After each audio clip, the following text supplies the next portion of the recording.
The first tingling feeling of fall is in the air here in the Twin Cities, and tonight we have a rivalry matchup on our hands as the Normal U-High Pioneers travel 3 miles to take on the Bloomington Purple Raiders in a crosstown rivalry that hasn't been played in nearly 50 years. It's a matchup that's sure to deliver on excitement and possibly plenty of points as well.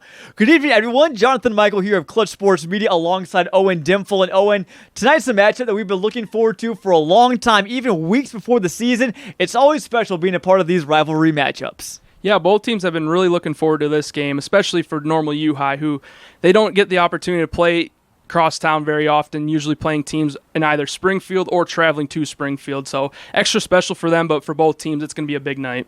It's going to be a great one indeed. Home opener for the Bloomington Purple Raiders, who started last week with a bang, as did Normal U-High. The Pioneers won 64-28 over Manual, Bloomington 41-13 over Danville. So 2 early indications of very good offenses that we should see. And for U-High, it starts with their quarterback, Alec Wieland. Alec Wieland's a great quarterback. Last week threw for 270 yards and 4 touchdowns. Watch out for his connection with Cade Cunningham on the outside.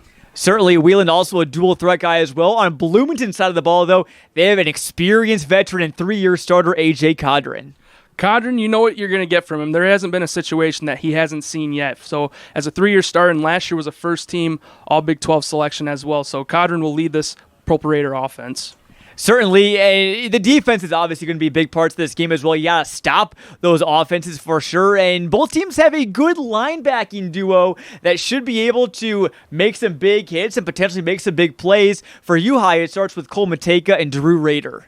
Cole Mateka and Drew Rader are going to be wrecking balls in that Pioneer defense. Mateka last year, 23 tackle for losses and 7 sacks. So you always got to watch out, make sure he's not coming off the edge.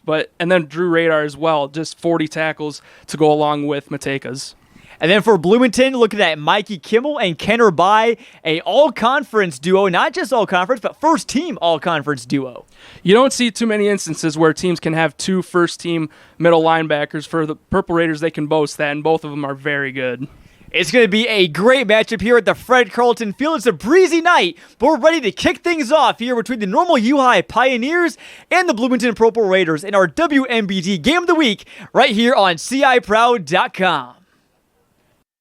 I'm here with Bloomington's A.J. Codron and Mikey Kimmel, members of a Purple Raiders team that's gaining lots of momentum over the last couple years and are ready for tonight's big matchup against the Normal U-High Pioneers. And guys, we just talked about it. It's been about 50 years since Bloomington has played Normal U-High. Tell me how excited you are to play a crosstown rival that you don't get to see really that often. I'm excited. I played a lot of JFL football with these guys, and just being able to play with them for the first time on the field will be a fun night. Yeah, the environment's going to be great. I'm excited. I can't wait to play. Definitely, and guys, Bloomington coming off of a 41-13 win over Danville week 1, and obviously, again, the goal is not always to peak week 1. You want to peak at the end of the season, but what did you guys like out of that first game that you guys had on the road against a playoff team from last year? We were very physical up front. Our running backs did their assignments. O-line did great, and our receivers great blocking. Yeah, O-line did a phenomenal job against Danville. We were very physical and also very disciplined.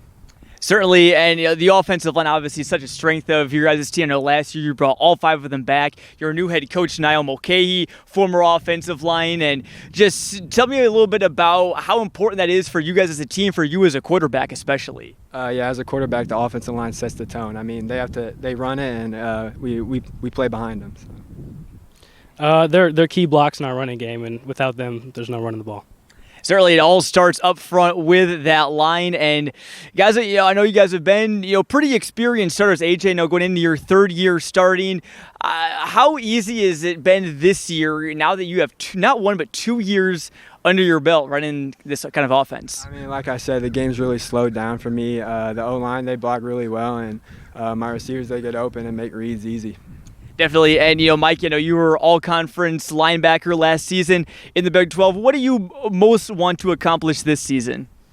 I just want our defense to be as best as it can, play more as a team than just as one individual. Certainly is going to be a good one here at Fred Carlton Field. But guys, what are you just most looking forward to about on Friday? I know we talked about facing a team you haven't faced off in a while, but what about playing here? What about maybe this specific matchup gets you really jazzed up for Friday? A lot of these guys want a good competition. That's what it's going to be. It'll be good competition for us. Yeah, like I said, the atmosphere, the fans, they're going to be loud, especially our band. So, yeah, I just can't wait to play. It's going to be a beauty here at Bloomington High School here on Friday night. Guys, back up to you in the booth.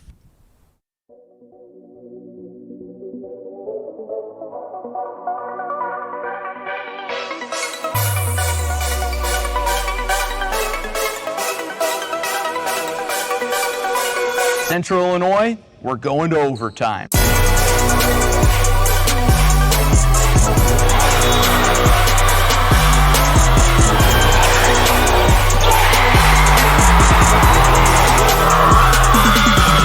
After 4 years of preps coverage in Central Illinois, Clutch Sports Media is ready for a new era. CSM Overtime. What is CSM Overtime? We're going beyond the broadcast to give you in-depth coverage of your teams, Your stories. Your stats and standings. your highlights and action shots. With your subscription, you'll get to see news and feature stories from all sports, up-to-date stats from around the area, and thoughtful analysis from our team of experts. As for our broadcast and social media coverage, it's only getting better. With your support of Clutch Sports Media Overtime, we'll continue to grow our free broadcast coverage with more sports, more games, and more innovation. And thanks to our partnership with Too Efficient Media, your social media feeds will be filled with Central Illinois' best sights and sounds. CSM Overtime will also give you access to full galleries from some of the most talented photographers and videographers in our region. As the new season approaches, it's time for more. More action. More stories. More coverage of all Central Illinois sports. It's Clutch Sports Media Overtime.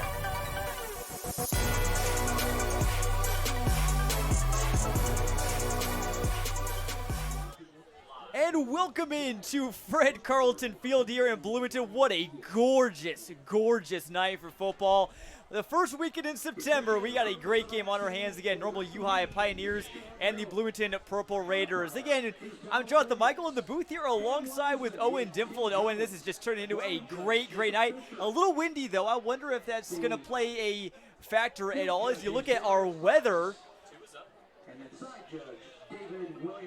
tonight, and that's the weather from last week. We'll pull up the weather for this week. Well, you see both, but either way, windy night, gusts up to 30 miles an hour. Yeah, you don't know how much of a factor that's going to play as we get later into the game. But as we were setting up here earlier, we had the tripods for the cameras. You weren't sure if they were going to fall down or not. But here in the booth, you get the gusts of air, so it feels beautiful out. But we'll keep an eye on the gust for when the ball's in the air tonight.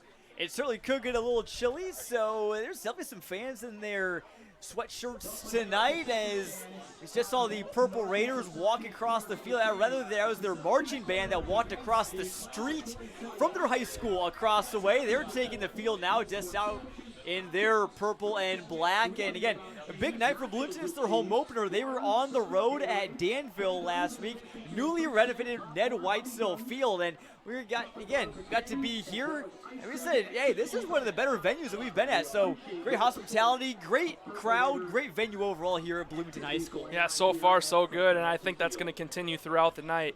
You mentioned that Bloomington was on the road for their Week 1 game against Danville, and they had a really good one too. Had 19 first downs as an offense with 200 rushing yards and put up 41 points. So they're looking to replicate that tonight against normal U-High. It certainly is. Again, you gotta have a little history lesson for this game. Again, the last match between these two teams was all the way back in 1976. Bloomington won that game 25-15, and yeah, just because these two teams are in different conferences, that's the main reason they get to face each other. And also, it's unique because Bloomington U-High play each other. There's the inter-city tournaments in basketball and cross country and soccer and almost every other sport, but you don't really have the luxury of that with football. So that's kind of the reason why they haven't played in so long. But there is some more history too to this rivalry as well. Certainly, and normal U-High hasn't been able to do this often, but now with the new divisions in the Central State 8 of the East and West, it allows them to have this non-conference matchup with a Big 12 team just 3 miles down the road here in Bloomington. It certainly should be a great one tonight. Again, the Bloomington Marching Band taking the field. Jonathan Michael and Owen Dimple here in the booth. Glad you're with us here on our WMBD Game of the Week. Tell your friends, tell your family to tune in. We're going to have a great one. We'll talk more about the matchup coming here right after a break. We'll step aside. Be right back on the WMBD Game of the Week on CIProud.com. Family banking from a name you trust. Hometown Community Banks. For over 6 decades, we've been here right where you needed us. High quality banking services delivered by caring professionals. People just like you who live and love Central Illinois.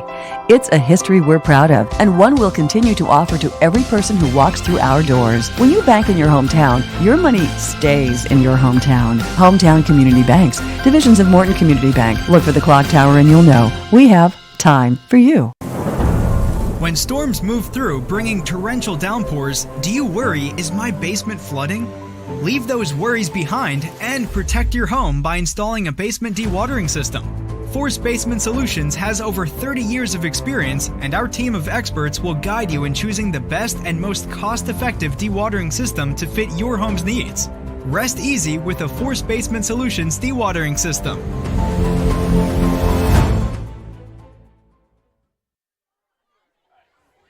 Welcome back here to Bloomington. The band is on the field getting ready for our national anthem, but again, they're going to play the school song as well. The Raiders are going to take the field from right below us. You can see that banner that's to the bottom left of your screen. The athletic director, Tony Bauman, put in his work as well, getting that banner all ready to go, so that's other duties as assigned. It looks like they're having troubles getting the banner together. A little windy, as we talked about earlier, but yeah, always great the athletic director step in and save the day. Tony Bauman, one of the best in the business, and the Raiders will take the field. And while we're talking about the Purple Raiders, how about we look at a key player for them? Oh, and again, it all starts on the ground so far this season with Rob Lanier. 5 touchdowns against Danville last week. Yeah, Lanier was the main guy to go to for this Purple Raider offense. 130 total yards, 70 on the ground, 60 on the ground, and that 5 touchdowns really propelled them to that 41 total points, and 27 came in that first quarter. And then for Normal U-High, again, their defensive side of the ball, Cole Mateka is an absolute menace. As you see the Purple Raiders there, Mateka, an all-conference lineman last season, and he just recently committed to play at Columbia. He's a pretty smart cookie going to the Ivy League. Mateka is a player that if you're the Purple Raiders, you have to know where he's at on throughout the whole field and at every single snap. He is an absolute game record with 23 TFLs last season and 7 sacks, and even had an interception, so he's going to be a big playmaker tonight. He certainly will be, and taking the scenes here. Normal U-High is taking the field. How about, again, me and Teddy on our In the Clutch podcast this past week, which, by the way, now on Spotify and Apple Podcasts, talking about how good of a uniform matchup this is going to be. You see U-High, they're in their white uniforms with green numbers. They got that gradient helmet, white to yellow on the back. And then Bloomington, the purple uniforms, but yellow lids and yellow pants. Really good looking matchup here at Fred Carlton Field. We'll step aside here for the national anthem. Come right back with live game action.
Boy, if that doesn't get you fired up for some football, I don't know what does. Crowd still filing in here at Bloomington as they get the seats ready for the band. And and we talked about it. It really could be a offensive slugfest here today. Again, last week, normal UI 64 points, and all in the first half against Manual, in case you're just joining us and didn't hear about it in the open. But again, Alec Wheeland, a player that I've had my eye on for quite some time. I'm really excited to see him tonight.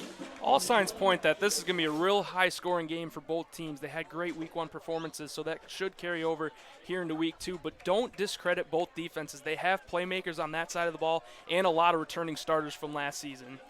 Certainly, and talking about normal U High, again, you put up 64 in the first half. Great signs all around. The one thing to keep an eye on, though, is their head coach, Brittany Walworth, said they got burned on some deep balls. So I got to keep an eye on their secondary. We'll see if A.J. Codron will test them much tonight, or if they'll keep it on the ground. Again, two teams that really could find success in a lot of different ways. There's so many different ways that a team could win this game, and we really just can't really predict at all what we're going to see here tonight. You can't predict it, and that's what makes it so special for an offense to have that many playmakers. Say one guy's not having a good night, you can go to the next guy, and he can kind of carry the load. So you can really spread the wealth for this Pioneer offense. Getting all set for kickoff, the coin toss, which, by the way, was brought to you by Hometown Community Banks. I want to thank them for their support of tonight's broadcast, as well as here the kickoff. The kickoff's brought to you by Michael's Italian Feast. A coin toss was won by U-High. They deferred, so it will be Demir Spalding, who was recently hurt, but back in action for U-High, kicking it off. It's a short kick, brought in at the 28.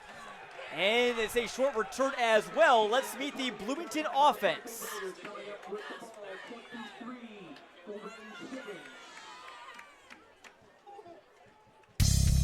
Justin Robinson, senior at left tackle. Gavir Singh, senior, left guard. Chance French, senior, center. Jared Sturdivant, senior, right guard. Dave Williams, junior, right tackle. A.J. Codron, senior, quarterback. Rob Lanier, senior, running back. Keontae Hamilton, junior, receiver. Carter Tyndall, junior, receiver. Jordan Norton, junior, receiver. Ken Rabai, senior, tight end. And Bloomington will take over at their own about 32-yard line with Codron in the shotgun. First play of the game is a handoff to Lanier running to the right side. And not much room. It looked like a couple of Pioneers were in there, including number 44, Rhett Lynch. Yeah, Rhett Lynch, he's going to be a part of that front seven for the Pioneers. These defensive linemen and linebackers are going to have to be physical up front if they want to power against that run game of Rob Lanier. And Bloomington, a team that really wanted to up its physicality. It really starts with their head coach, Niall Mulcahy, former offensive lineman, former assistant coach here at Bloomington. Took over after Scott Godfrey went down to Hayworth. Here's a little bit of a misdirection play. Here goes Mikey Kimmel. Kimmel's got wide open turf. There's a flag down. So hold off on the celebration, but Mikey Kimmel takes it 64 yards for the Purple Raiders. I'll wait on the flag, though. Yeah, they're going to get number 4, Keontae Hamilton, on the hold. Just an unfortunate situation. They had the play right there, but Hamilton just couldn't let go of his guy in time as he got flagged for the hold. And that is a hold on the offense, so bring back that touchdown for Bloomington. It was a great play design, John. I mean, they handed it off to Lanier and then the misdirection to Kimmel. They had the Pioneer defense set up for that big play. How about Mikey Kimmel again? We talked so much about Rob Lanier, but it's a really multifaceted backfield for Bloomington. They carried the ball about 40 times total last week for about 100, or I should say 200 yards exactly. Yeah, I mean, it was just dominant up front for the Purple Raiders, and they're going to really like to see that physicality carry over. And, it's a team that's going to want to run first, and they'll run it until they, tell you to just try and stop it. It's 2nd and 6 for Bloomington. 3 wide receivers. Handoff Lanier, a little stutter step. He's met at the line by Clay Nord. Big stop from the Pioneers defensive line. This got lots and lots of guys, so we may see some guys that maybe play defensive line all the time. Some guys that may play a bit of linebacker like Mateka. Nord is one of many faces that we're going to be calling tonight on this Pioneers front. When we talk about the defense of the Pioneers, it's a lot of flexibility. They can play both man and zone in the back half, and then they have a lot of defensive linemen and linebackers that can switch in and out. So it'll be 3rd and 7 from the 35. That play went as a loss of 1. Cadron under duress, directing traffic. He's got some room. Going to have to get rid of it and slings it to the sidelines. So it's going to be a 3 and out. But there's a flag after the play. Griffin Meyer of U-High, or rather, no, that was Drew Rader. Seems to be a bit jilted by the call. And we'll see what this is, Owen. Yeah, Drew Rader, he was attacking A.J. Cadron to the sideline, and just one push too late, and Cadron was able to draw the flag. That's roughing the passer. It would be a first down, and it would be a big bailout for the Purple Raiders. And it is a personal foul on U-High, so tough one to swallow for the Pioneers. Could have got off the field, but instead you got to stay on for at least a couple more plays. Yeah, he kind of got saved by the holding penalty a couple plays before that took away the touchdown, and now looked like he had the big third down stop, but it's going to be a new set of chains for that Purple Raider offense. And if you're Coach Walworth, you got to make sure your guys have the right mindset. They can't be giving up those easy penalties, especially when it moves the chains like that.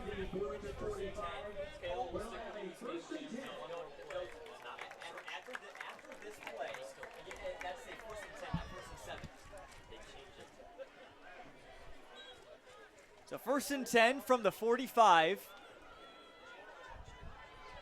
And the Purple Raiders have new life. And Lanier, though, is that life taken away.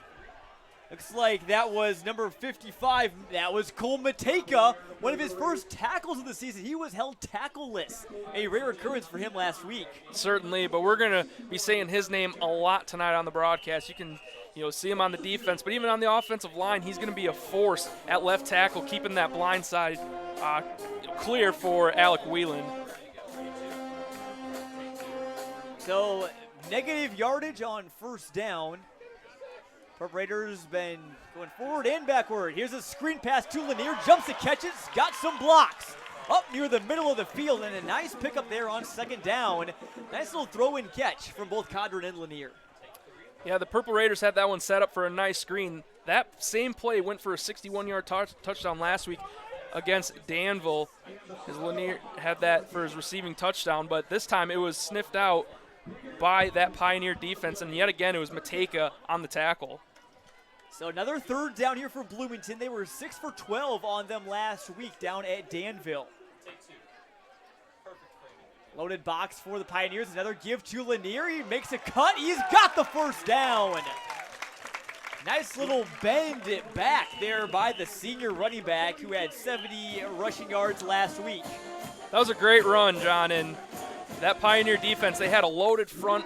Almost looked like they had 5 or 6 guys right up there at the line of scrimmage, but the guy that I want to highlight on that block was Jairus Sturdivant, who cleared the way for Lanier to get that first down. Hey, you always got to shout out those big guys on the offensive line. They do so much work, and players on both teams, especially Bloomington, really, really complimentary of how their offensive line played last week. This give goes to Kimball, straight up the gut, just fullback power. Gains about 3. Once again, that Pioneer front 7 just collapsed, and you see all white helmets just crash in and out the ball at one time. They're going to really have to keep up that throughout all 4 quarters tonight.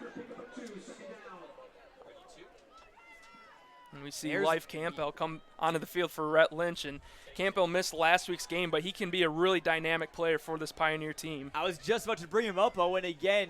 This player that started at quarterback as a freshman last season as Cadron throws and completes to Carter Tyndall. He loses the football. Did U-High recover it inbounds? It was close.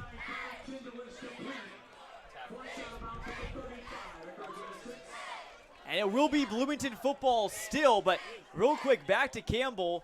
Player that started as a freshman, then he came in at running back after they suffered an injury, and we could see him at quarterback, wide receiver, and running back tonight. Just the definition of a Swiss Army knife. And on that previous play, Carter Tyndall on the receiving end, he got very close to turn the ball over. Pioneers really couldn't. It was kind of an awkward spot where that ball was right on the sideline, but No defender could have picked it up. It's still in play, so Purple Raiders get another lucky break. So 3rd and 2, Bloomington converted a 3rd down on a penalty. That personal foul on Raider. And the last one via Lanier. Here's a man in motion. I believe that's Hamilton, but the give goes to Lanier. He lists the defense, and he loses the football. Recovered by Lawson Schickel at the 15.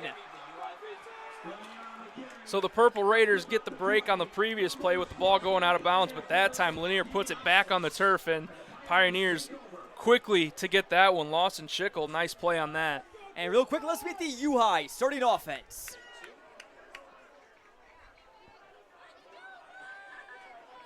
Comateka, senior, left tackle. Hagen Corey, junior, offensive line. Caden French, senior, offensive line. Dakin Davenport, senior, O-line. Charlie Karen, senior, O-line. Alec Weiland, senior, quarterback. Carson Stevens, senior, running back. Kate Cunningham, junior, wide receiver. Connor McMillan, senior, wide receiver. AJ Holden, senior, wide receiver. Bodie Clemenson, junior, tight end. Missed that first play, but Alec Whelan just completed to A.J. Holden for a 1st down, and a 1st and 10 coming up for Normal U-High. And that turnover was brought to you by Force Basements Foundations and Crawl Spaces. I want to thank them for their support here tonight.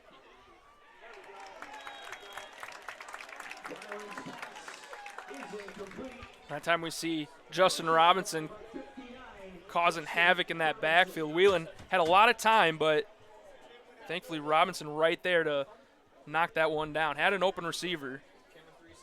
So 2nd and 10 now for the Pioneers. 3 wide receivers for Wheeland. Handoff, no, it's a pass. This one is into the hands of Cade Cunningham, his trusty target. Brought in about near midfield. That's going to be a big story tonight. Whelan to Cunningham. They've really dominated. Even going back into summer, they had a 7-on-7 at Southern Illinois, and the U-High coaching staff really talked up Whelan's performance and said he was cooking. He certainly was. His 2nd year starting, first play in plus territory. He's got a wide open man. It's Cunningham again. He sheds a tackle, and he'll get picked up some extra yards, pushed out of bounds there by Juan Rivera, but not before he gains nearly 25 on that play. It's going to be a big story for the Pioneers, the big play, and the Purple Raider defense. They're going to have to find ways to hold on to that big play, kind of find ways to limit it. But we saw Trayvon Wiley on the missed tackle, and that one really proved to be lethal. And that one, Wheelan was under some duress, but it's picked up there by number 21. That was Connor McMillan. A little bit of a broken play there. McMillan's an interesting player. Talk with Brody Walworth, a player we know from his baseball abilities, but this is his 1st year playing football, and he's starting on both sides of the ball for Normal U-High. You don't see that too often, especially at this level, this tough of competition around the Central Illinois and the Central State 8, but he's been praised for being a great learner, and we can see that on the field right there. They weren't sure if that was going to be a forward or backward pass, but he was right on there to pick it up and make sure that it's not a turnover regardless. Actually gained some yardage. It'll be 2nd and 6. First play in the Ashley Furniture Home Store red zone of the game for either team as the sun begins to set just a bit more. And really these first couple weeks of the season, you got to enjoy the sunsets, because by week 5, week 6, and 7, you're starting the game and it's already pretty much nighttime. At least the sky is all black. And these early games, you get to start out, it's sunset, and you get to see it just go down over the horizon. Beautiful night for football here at the Fred Carlton Field. Glad you're with us here on our WMBD Game of the Week. In case you're just tuning in, Bloomington had a little bit of a drive going, got down near inside the red zone, but coughed up the football. Normal U-High has been marching right back down the field. So a penalty actually on the Purple Raiders. Rather, no, it was be 2nd and 10. They ruled it an incomplete pass. So McMillan does not gain any yards there. In the backfield is Rhett Lynch. It's Weiland to keep it inside the 20 before he's brought down by a couple of Raiders, including Kenner Bai, who had 3 tackles and 2 of them for loss last week.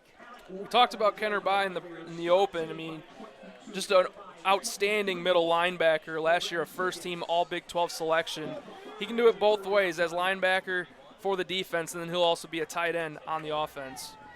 So here's UI's first third down. It's 3rd and 5. And Weiland hands off to Lynch. Gonna be a tough run. He gets the first down and more, down to the 10. Good, tough carry by the sophomore running back. Lynch and Stevens are going to be two different dynamic running backs for this Pioneers. Lynch was described as the big, thick, and agile back, and we saw that right there, just a force. Not going to be easy to take him down, John. That's really the complete package. A guy that's tough, can bowl guys over, but also fast and agile as well. Let's keep an eye on Rhett Lynch, again, just a sophomore. Where have we heard that before? Heard that last week with Cody Mulbauer from Normal West as flags fly here on 1st and goal officially from the 10. Essentially still a 1st and 10, but the sticks are laid down. Pre-snap penalty. Looks like it was a false start on Normal U High. And just, more penalties. We've seen quite a few a little bit so far. And for especially, Bloomington last week, only 1 penalty in a week 1 game. Me and you talked about that, John, and it was just outstanding. Super impressive. You can come out that clean, and there's another flag right there. See who this one's on. And another false start. So UI has doubled their distance. They'll need to get to reach the end zone. They got down there very quickly, and now back-to-back penalties. They're going in the wrong direction, John. Bloomington took advantage of lots more penalties by Danville. Can't remember how many they had off the top of my head, but Danville, team that committed, I think, well over a dozen penalties last week. 14 for 91 penalty yards, and you can't have that. You're not going to win many ball games like that. Man coverage on the outside. Another zone. Another flag for U-High, and they just keep on marching backwards. The Pioneers have got to get things sorted out. Alec Weiland, the senior, has got to kind of get his guys, and hey, when things get rocky, a senior quarterback has got to get them on the same page here. Cleveland head coach Brody Walworth, he visibly upset with his players. Three straight false starts. You'll see it every once in a while, 1 false start, but have 3 consecutively, something's going wrong, and they have to figure it out quick. Weiland looking to throw. He's got a man cutting him off his hands. He's upended by Bye. Really a dangerous play there. That one just a bit too far upstairs. Yeah, Kenner Bye went low on the sailing Cunningham. Almost had a shot at it, but kind of a good thing Cunningham got a hand on it to knock it out of the ball's direction, because that could have been into harm's way with Trevon Wiley back there. So 2nd and goal from the 25. Again, 3 wide receiver set. Weiland rolling out. Nice block by the running back. Gives him some time and complete to McMillan down near the 11. And he was wrapped up. And it looked like by Juan Rivera. And McMillan last week, 3 catches for 61 yards. Not bad for your first football game, especially at the varsity level. No kidding. So let's see if he can kind of build off that tonight and see if he can increase those numbers. Here's 3rd and goal from the 11. Whalen's got time. Scans and nowhere to be found. He had Cunningham open, but went too far to his right. So now we'll see, and they will bring out Demir Spalding for what we assume is going to be about a 28-yard field goal. And what an asset to have, John. A reliable kicker. You can go out and get the field goal. You couldn't finish the drive with a touchdown, but the field goal is still within reach. He didn't play last week and now has a chance to get his first points of the season. So not the way that U-High wanted to end the drive, but they could still come away with some points. And this will be a 28-yarder from Spalding, the senior who, again, was injured last week, had a little bit of a back issue. Oh, and the snap is fumbled. They're going to make something out of nothing. Pass is incomplete, and U-High won't get any points at all. How about that for the Bloomington defense? And they'll keep the Pioneers scoreless. So just like last week, both teams making deep drives into the red zone and not coming away with anything to show for it. And let's take a look at the Normal U-High defense.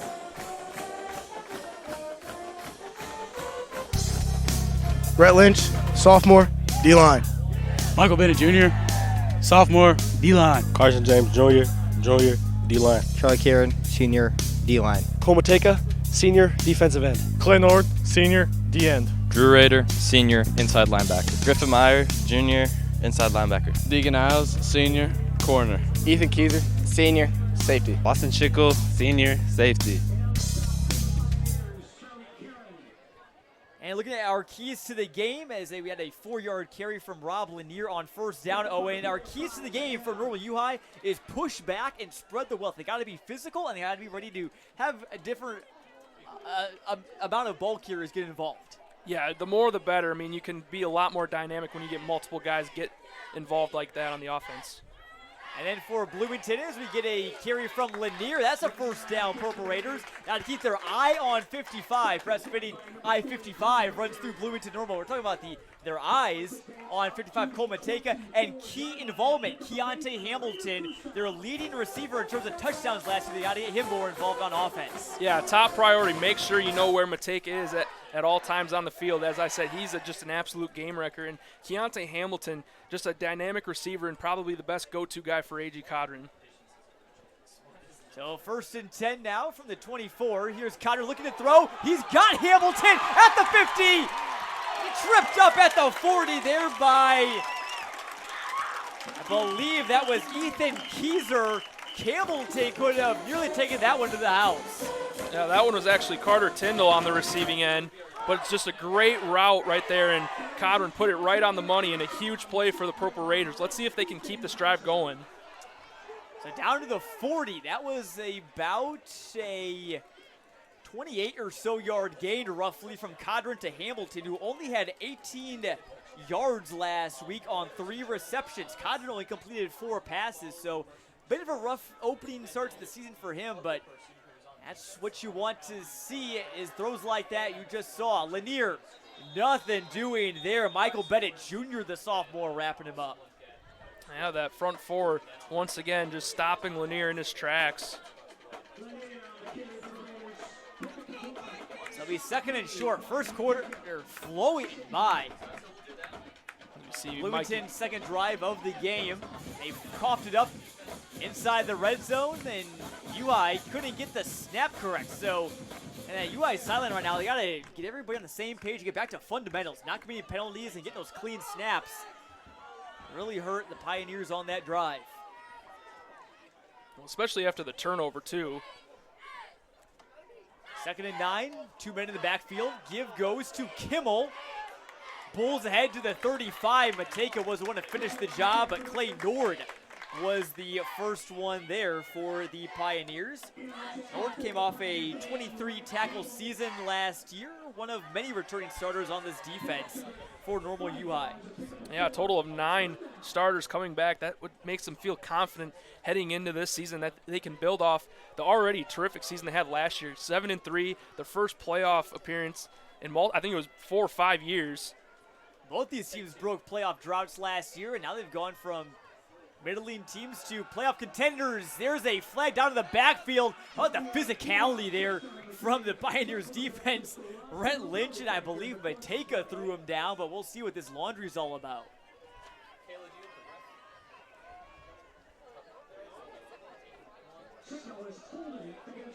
And it is a holding against Bloomington, so one of just their first couple penalties of the season. That'll probably turn it into about a 3rd and 15 now. Probably definite passing situation here, and got to keep your eye on Keontae Hamilton. Was that Carter? I believe I may have missed, but was that Carter Tyndall who made that first grab for Bloomington? I believe. Correct. I got the 9 and 4 mixed up. So that was Carter Tyndall, that big grab. Tyndall, he's at the top of your screen. Hamilton right below him in the slot, wearing number 4. Jordan Norton at the bottom of your screen as well. Codron scanning, looking for it all with Norton, brings it in! Touchdown Raiders! What a beauty of a ball from Codron to Norton.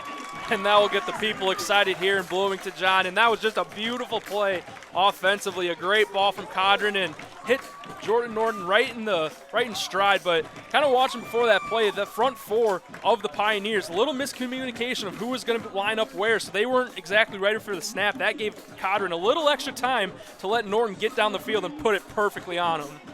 ran that post route to perfection, and Cadron, a little bit of a wobbly ball, but still did enough to get it to his guy. So Bloomington strikes first, and now we'll see the PAT from Brosh Dadakian, the sophomore kicker for the Purple Raiders. Holder is Sailor Green. Kick is up and right down the middle, so Bloomington leads 7-zip with 2:13 to go here in the first quarter. That'll fire up the home crowd. You hear the band play right below us. They're coming in nice and loud into your living room, and that's a big statement there for the Purple Raiders, though. And in the face of adversity, long field, had a turnover your first drive, you come back and get the big one. Yeah, certainly. That first drive, it wasn't really what you wanted. I mean, you started out great moving down the ball, but then you cough it up, you put the ball on the turf, but you had your defense out there as a bend but don't break approach, all right? They gave up some of the field. U-High was marching down, but then they forced the field goal, and then they get the ball right back and take the score. As scoring drive, about 85 yards or so, brought to you by Papa John's Pizza. What a great night to maybe have some Papa John's, kick back, watch CSM, our WMBD Game of the Week. Maybe, Owen, we're talking about how offensive this game might be. Are you surprised at all that it's 2:13 and we just saw our first score of the game at all? Not really. I mean, a little bit, but not really. The offenses have moved the ball very well so far. It's just been the turnovers, either the missed field goal or the fumble by Bloomington. So it's just going to be about correcting those turnovers, and we'll see more points being put up on the scoreboard. And let's take a look at the Bloomington starting defense. The videos for that were having a bit of a technical difficulty, but you see them there on your screen. Justin Robinson, David Williams, Girveer Singh on the defensive line. Then you got Kimmel by Lorenz Higgins. We'll touch on him in a second. Rob Lanier. And the secondary, you have Keontae Hamilton, Juan Rivera, Kenyatta Gardner had an interception last week, as well as Trayvon Wiley for this Purple Raiders squad. But Lorenz Higgins, Owen, as U-High takes over 1st and 10 at the 30. Another flag flies. This is another pre-snap for U-High. It very well could be. But Higgins transferred from Normal West. Big-time player that's been a huge addition. Yeah, the coach has really raved about his effort intensity by him showing up in summer, and it's just been a really great, just smooth process for Higgins to kind of merge into this BHS program, and he has really taken off to be a starter for this tough defense. Kind of showed up near the start of practice in August and said, hey, I'm ready to play, moved into the school district, and Bloomington teams welcomed him with open arms. Another flag. This one maybe on Bloomington, or is it on the white and green again? I think it's going to be on the white and green again. The main problem I'm seeing here, John, is that every time they're getting these false start penalties, there's a lot of motion going on. Whether that's a receiver swinging out or a running back, someone is always moving. So I'm not sure if there's just someone that's just flinching a little too much while that motion is occurring.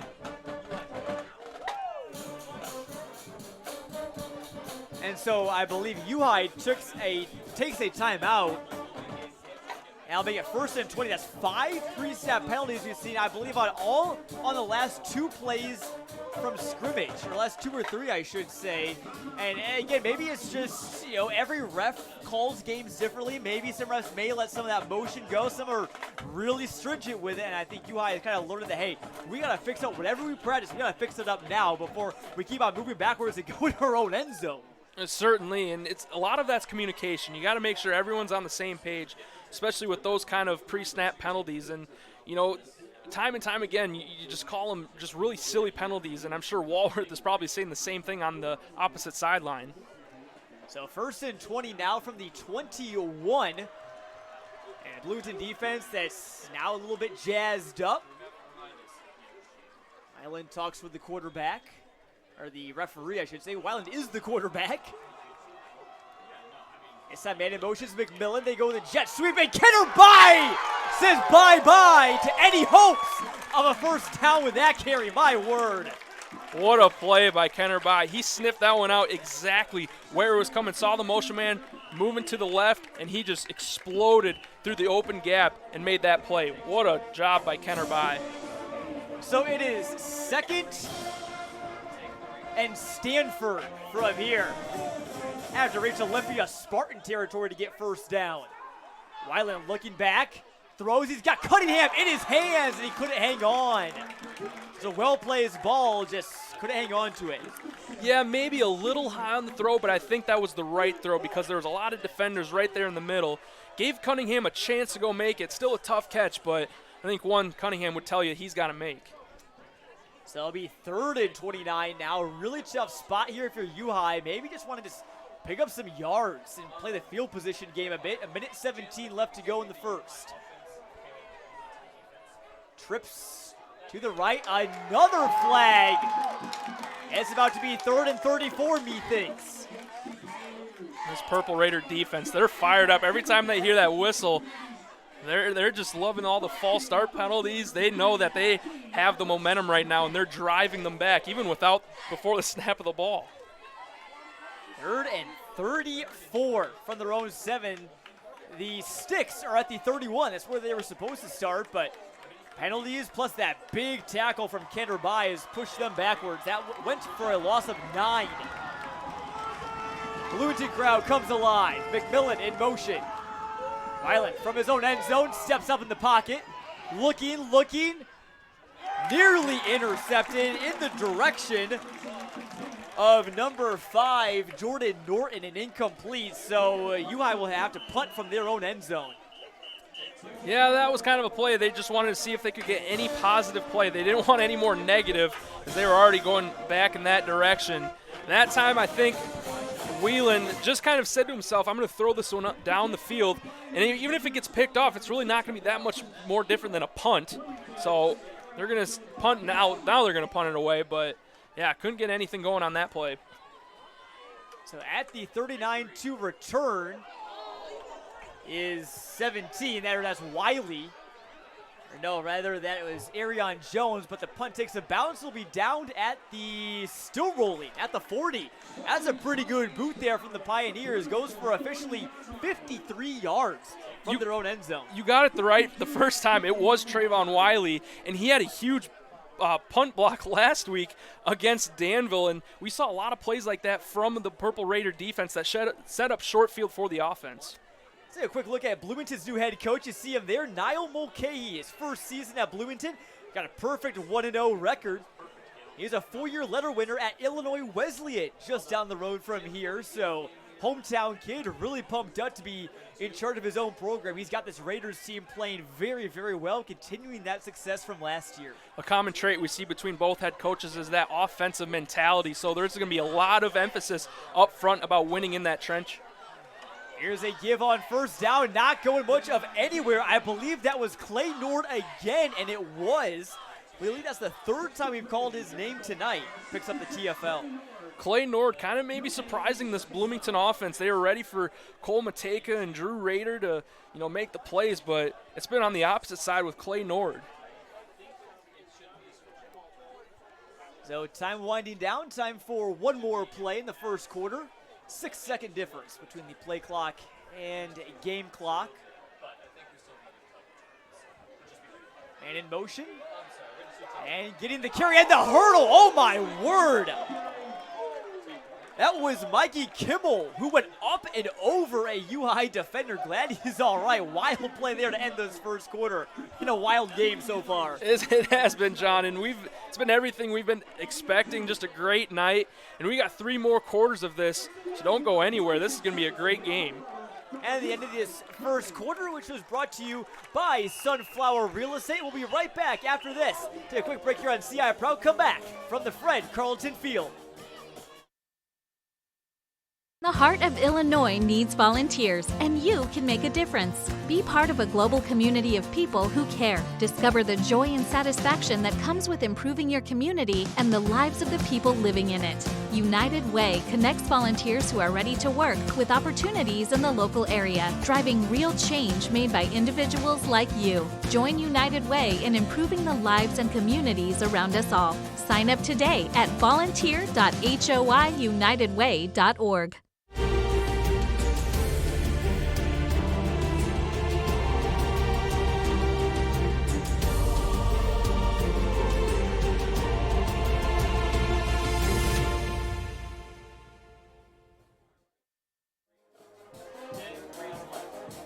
welcome back to Fred Carlton Field here in Bloomington. Jonathan Michael and Owen Dimple here with you on the call on a great September evening for football. Glad you're with us here on CI Proud. Lots of crosstown matchups in Normal and in Peoria. Peoria High P&D also playing tonight, as well as Richwoods and Manual, where our John Camosa's at. We got U-High and Bloomington, though, one of the best matchups of the bunch. And we have a big third down here for the Purple Raiders, 3rd and 8. And in motion, there's Hamilton. Cotter looking his direction, now looks back, under pressure. Mateka trying to get to him. How about Cotter extending the play? Got a man! I think that's a catch by Tyndall. We'll see. Yeah, that was Tyndall, and what a great job. As a receiver, you got to know when your quarterback's going out of the pocket, trying to extend the play. Oh, and they just overturned the call. It must have hit the ground as Tyndall dove for it. So Bloomington's fans pretty unhappy about that, and it stings a bit more when that's coming on 3rd down. They got to set out the punt unit. Yeah, so 3 drives already for the Purple Raiders. First one was a fumble, second one touchdown, but then this third one already a quick 3 and out. McMillan's back deep to return for U-High, sitting at about his own 25. And it will be Kimmel to punt it away. High spiraling kick. Bounce at the 32, takes a big Bloomington bounce. U-High is going to start this out at the 12, and there's some extracurriculars going on. Looks like that was between Austin Kruger, Life Campbell, and Kenyatta Gardner, the latter of Bloomington. Yeah, just a little unnecessary, John. I mean, you always want to have your players fighting through the whistle, and there's no whistle then, but, you know, you saw Life Campbell kind of just throw his man to the ground, and he's going to get tagged with the personal fouls on both teams. They both offset, so no yardage gained or lost either way. It'll be a 1st and 10 for a Normal U-High. Really above all that, I mean, it was just a great punt by Mikey Kimmel, kind of switching the field and pinning Normal High all the way back into their own territory. They've already had some troubles deep in their own end zone, and now they'll have to start another drive similarly. So 1st and 10 from the 13-yard line now. Island brings his guys back out, looking to pass. He's got a man. Campbell, he's lit up by Juan Rivera. This Bloomington team, Owen, is just the adrenaline is coursing through their veins right now. They're just playing with just a nastiness with them, just a fiery attitude. They came out tonight and they just wanted to hit people, and Juan Rivera just laying the boom right there on Life Campbell. Take a brief look at U-High's head coach. We see Brody Walworth right there in his 4th season at Normal U-High. If a win tonight, he could get up to 500 in his overall tenure. He is a strong coach, though, and one that comes with a lot of pedigree. Took Pleasant Plains to the Class 3A state title game in 2018. They finished as the runner-up. And I was talking with Alec Weiland and Cole Mateka. You'll see that interview coming up at halftime. But they said that the whole new culture change, the reason why they've been able to progress so much over these last few years has been because of Walworth. And they're doing a bit of a book study this season.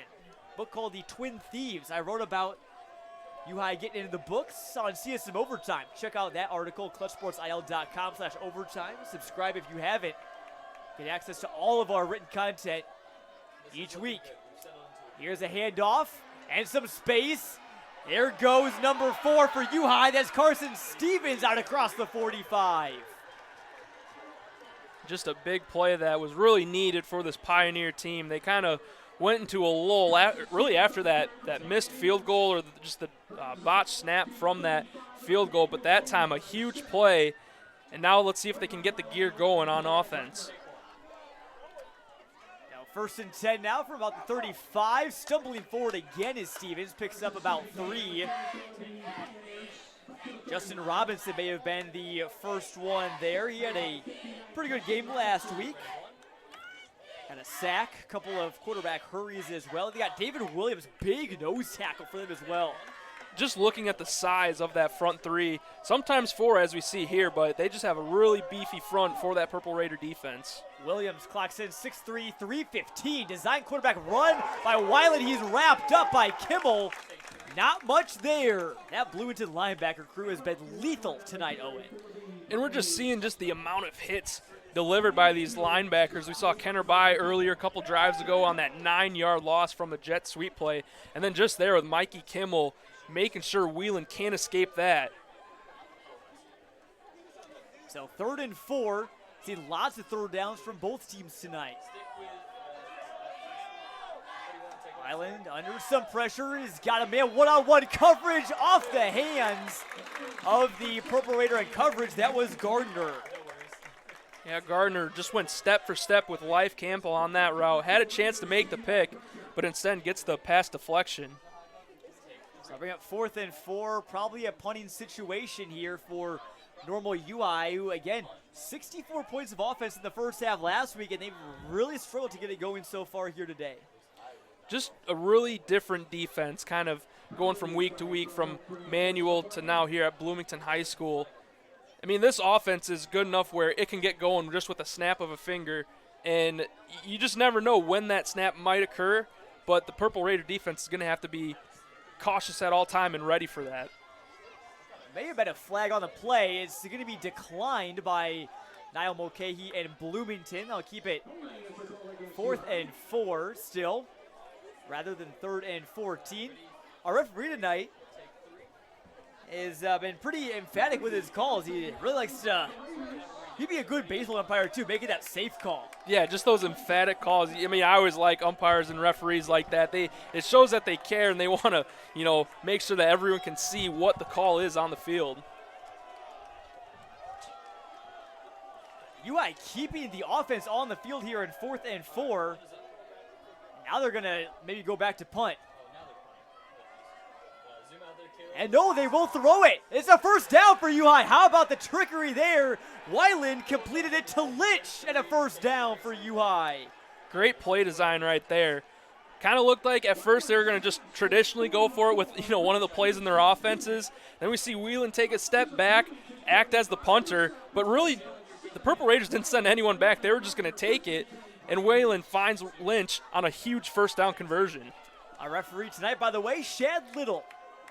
Handoff, no, Weiland keeps it, and he is met by 3 yellow helmets in the backfield. Robinson was the first one there. See Robinson yet again. You said he had a big game last week. He also had a fumble recovery and an interception. And I'll tell you what, John, on the defensive line, to get those 2 turnovers, you don't see that every week. So great performance from Robinson. And then also on that tackle was Girveer Singh, a guy that they are really high on, both on the offensive line and the defensive line as well. Loss of 4 on the play. UI on Bloomington's 49, looking for their first points of the game. Whelan looking for a man, and outside. Couldn't hook up there with McMillan. He's looked McMillan's way quite a bit here tonight, Owen, and lots of trust being put in his fellow senior. So this is McMillan's first and only go at high school football, but he's been pretty impressive so far. Again, 61 receiving yards last week. I mean, it really just backs up the point that they made of just how much of a great learner he is, how he can quickly learn the game. And so far tonight, a lot of his routes, he's had a lot of space. Whelan's been able to find him a couple times, but he's been able to get open. Another 3rd and long for UI. Swing pass brought in by McMillan, keeps his balance, but he's brought down by Juan Rivera. That's at least his 4th tackle tonight. Already surpassed last week's. It's going to be 4th and long. I don't think you're going to probably fake it here. You never know, but. Never say never, John. You never know. But, yeah, I mean, Rivera, another tackle on that play. And you see safeties with that high volume of tackles. It really shows you how aggressive they are and how quickly they can get to the ball, because usually they're not into the play unless it's thrown to them. And UI keeping the offense on the field. They say keep the punter on the sideline. Whelan looking to pass. Gets a block. Gets a completion.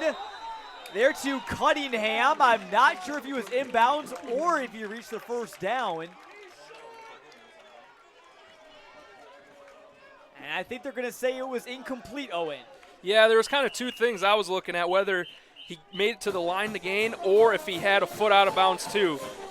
And when we talk about those linebackers, they've been Bloomington's bouncers. They say, you're not going to get in here. Mikey Kimmel, 36 tackles, 7 tackles for loss last year. Kenner By, the leading tackler from a season ago. And they're the only team in the Big 12 that returned 2 first-team picks on defense. Now, that's kind of maybe a bit of a stretch, but it's still, again, you're the only team that has those.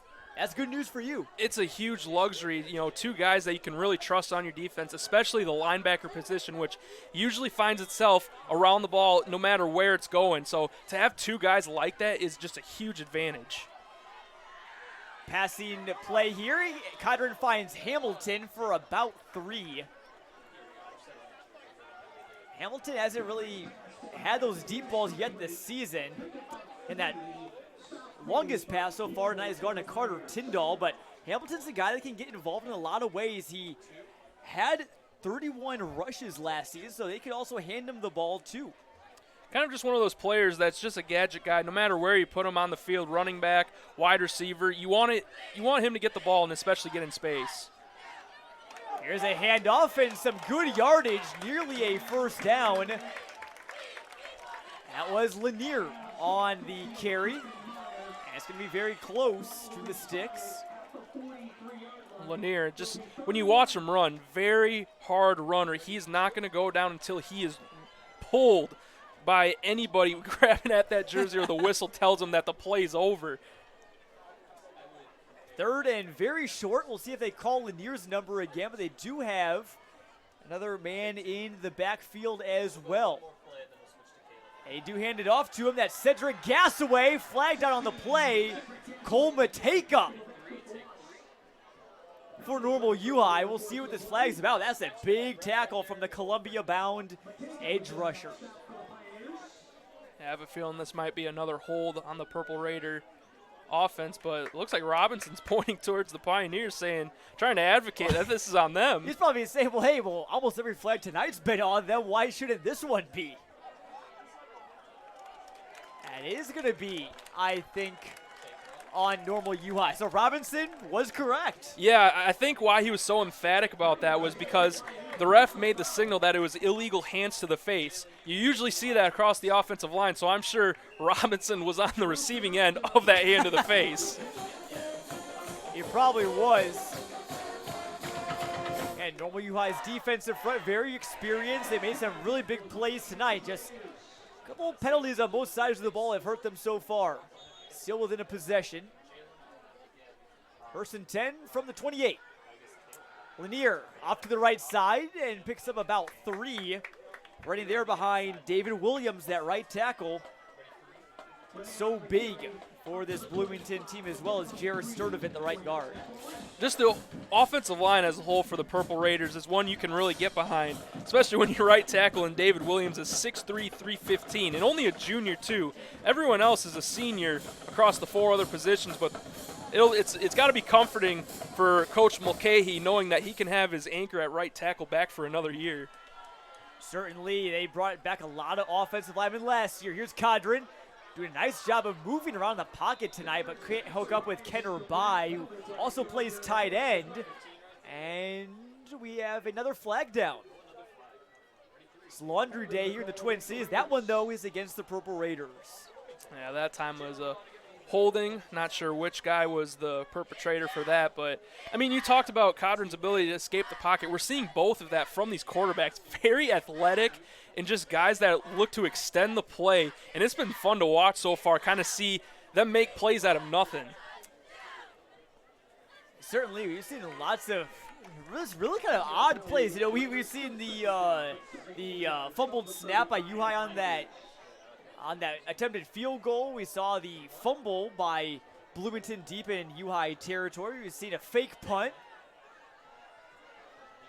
2nd and 17, Hamilton's in motion. Going the other way, looking for Lanier, gets a block, he's got some space. Here goes Lanier! Into the end zone, another touchdown for Bloomington. A.J. Codron finds his 2nd receiver of the night. They really like that backdoor screen with Lanier, and that time got through the block. Great blocking by the Purple Raiders. Had a convoy in front of them, And it was really only up to Drew Rader to make the play on that. Had a chance to kind of get a shoelace tackle, but in the end, it was Lanier dancing in the end zone. Lanier, his second straight week with a receiving touchdown. Had one of 61 yards last week. That one going for about 35-ish or so. Bloomington tries to make it 14-zip. And they do. Bloomington fans fired up here at the Fred Carlton Field. And Owen, UI would be really nice if you're the Pioneers to get something going on this drive before the half. This is a crucial drive here for the Pioneers. They don't want this to get too out of the way. I mean, I know it's really early, but this could be a huge drive that affects this game further down the road. And that scoring drive brought to you by Papa John's. Again, finished off by A.J. Condren, his second passing touchdown of the game, fourth of the season, to Rob Lanier, and it's 14-0 Bloomington here at their home turf. One of many surfaces in the area where that is, in fact, artificial turf. Although one of the only few in the city, that is. Normal West Normal community still both play on natural grass. Central Catholic right across the way of Bloomington got new turf this season. And obviously Normal UI, who plays their home games at Hancock Stadium, they obviously play on the turf as well. That's a turf that just hosted East St. Louis versus Loyola last Saturday. Kick is on the ground. UI falls on top of it. Nearly disaster there. That was Deegan Iles that fell on it. And really a hole that has already been kind of dug by the Pioneers themselves. Could have been much deeper. A fumbled kick return by Iles. But thankfully the ball kind of bounced right back into his lap, so he didn't lose that one. But, yeah, crisis averted for the Pioneers. So they'll start this drive at the 24. If they play it right, they could take up the rest of the half, but it have to be a very slow, methodical drive. And it's an offense that's potent of, I should say capable, of breaking out a big play any given time. Whelan passing play here, finds the screen. He's got Stevens, makes a move, sheds a tackle. All for about a gain of about 5 or 6, but his extra yards do help. The Pioneers saw the screen game working for the Purple Raiders, and they wanted to see if they could get that going in their offense. I mean, they've had a couple big plays here and there, but it's been very sporadic, and they just need to find a way to kind of link some big positive gains all together into one. They certainly do need to avoid the penalties as well. If you keep the penalties out, their offense has been playing pretty good, but they've just been behind the sticks so often tonight because of those pre-snap penalties. Cunningham at the bottom of your screen with Jordan Norton in coverage. Handoff gives to Stevens, I believe that was. No, that was Lynch. Easy to confuse the two. Stevens, number 4. Lynch, number 44. And both of the running backs we've seen, I should say all of them really, Lynch, Stevens, and Lanier, a lot of them run very downhill. They run like they're shot out of a cannon. They really do. And you know, kind of going to the number thing with Stevens wearing 4 and Lynch 44. You need the extra bulk. You need the extra number back there. Lynch, 6'1", 215, a big fella. Here's a throw. Cunningham tried to bring it in with one hand. Norton almost came away with a pick, but instead the ball just falls harmlessly to the turf and it'll be second down.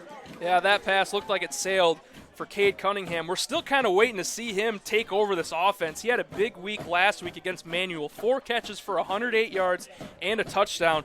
So far, he's had a couple big gains, but the Purple Raiders have taken him out, and that time it was Jordan Norton almost getting the pick. Talking about Cade Cunningham, he's got the same name as the Detroit Pistons star guard there. Can kind of compare those two. Cade Cunningham, the basketball player, did play football, by the way, but he did not play wide receiver as the UI picks up a first down there. And Cunningham, you saw briefly in that graphic, he did play football, although he was a quarterback, unlike Cunningham, a wide receiver for UI. And Cade Cunningham was not, unfortunately, an All-Central State 8 All-Conference pick. At least we're talking about Pistons Cade Cunningham.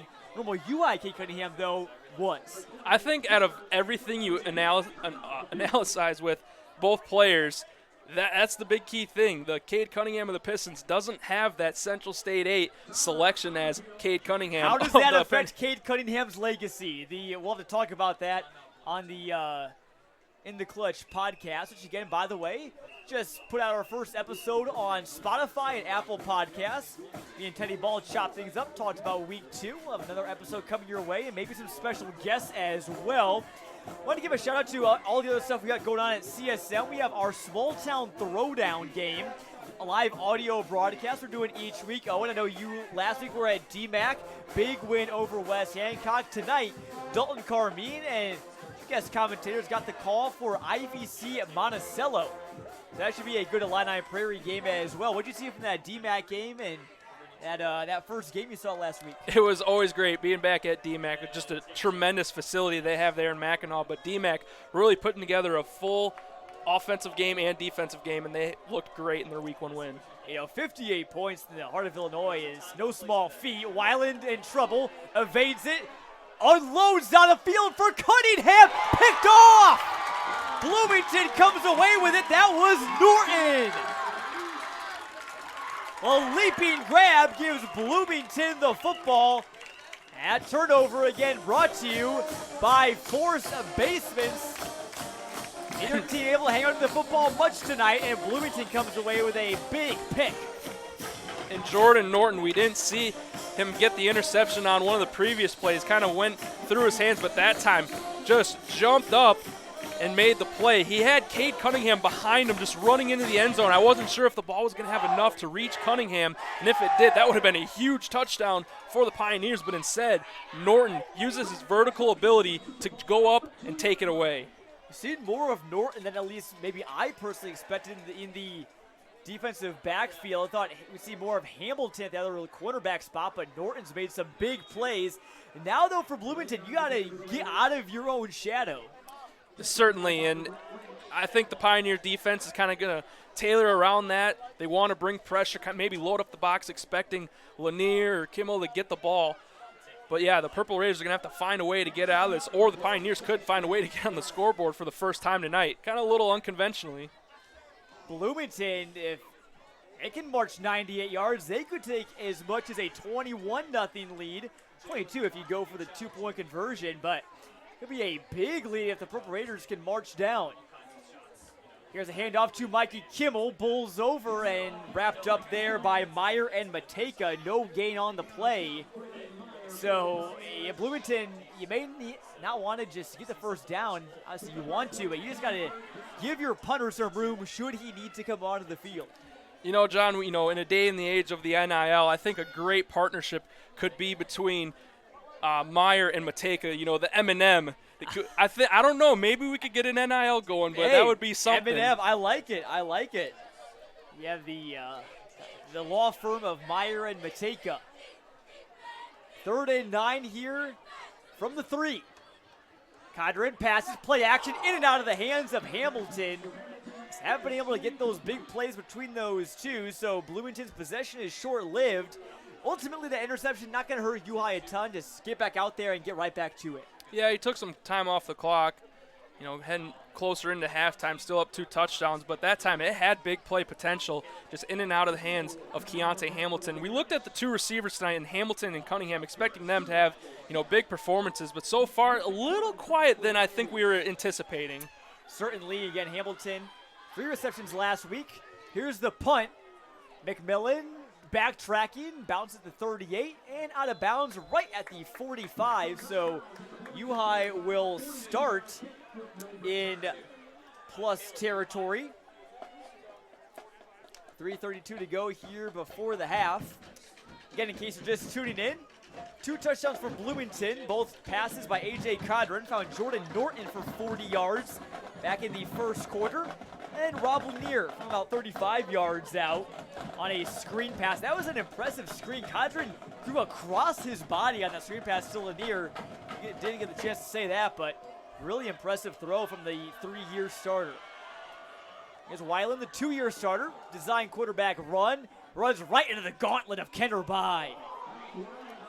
See the ball pop out there. Pretty sure, You know, he had either a knee or a leg touching the ground there, so we'll rule him down, but it just shows how feisty this Purple Raider defense. They want to create the turnover. They've been, feeding off the offensive, the 2 touchdowns, the big plays on offense. They've been able to create some of those with their turnovers.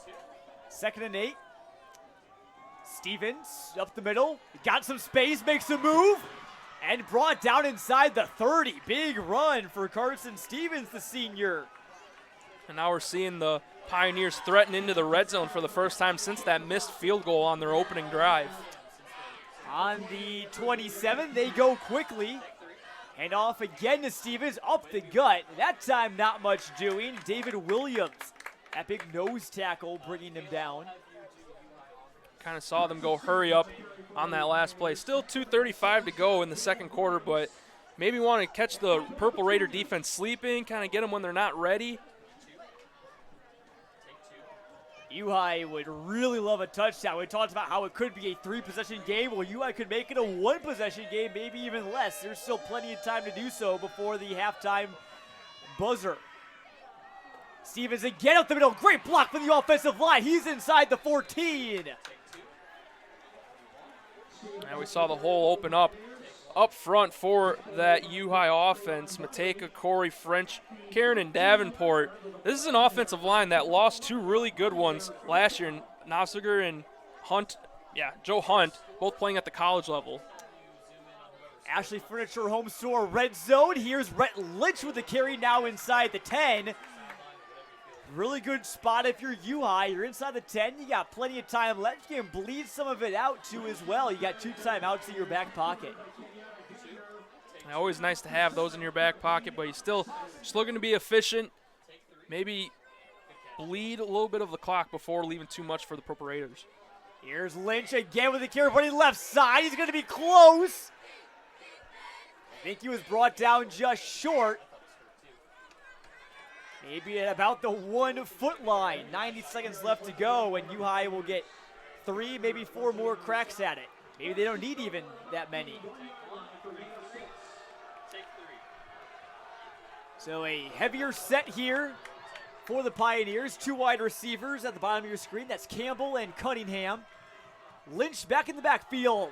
Bullying ahead, and Bloomington wins the battle in the trenches. And guess who was there again but Kenner Bai.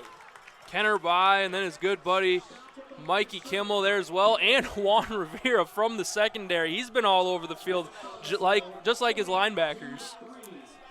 Forward progress. He maybe got back to the line of scrimmage, so ball is only lost a yard there. 2nd and goal from the 2.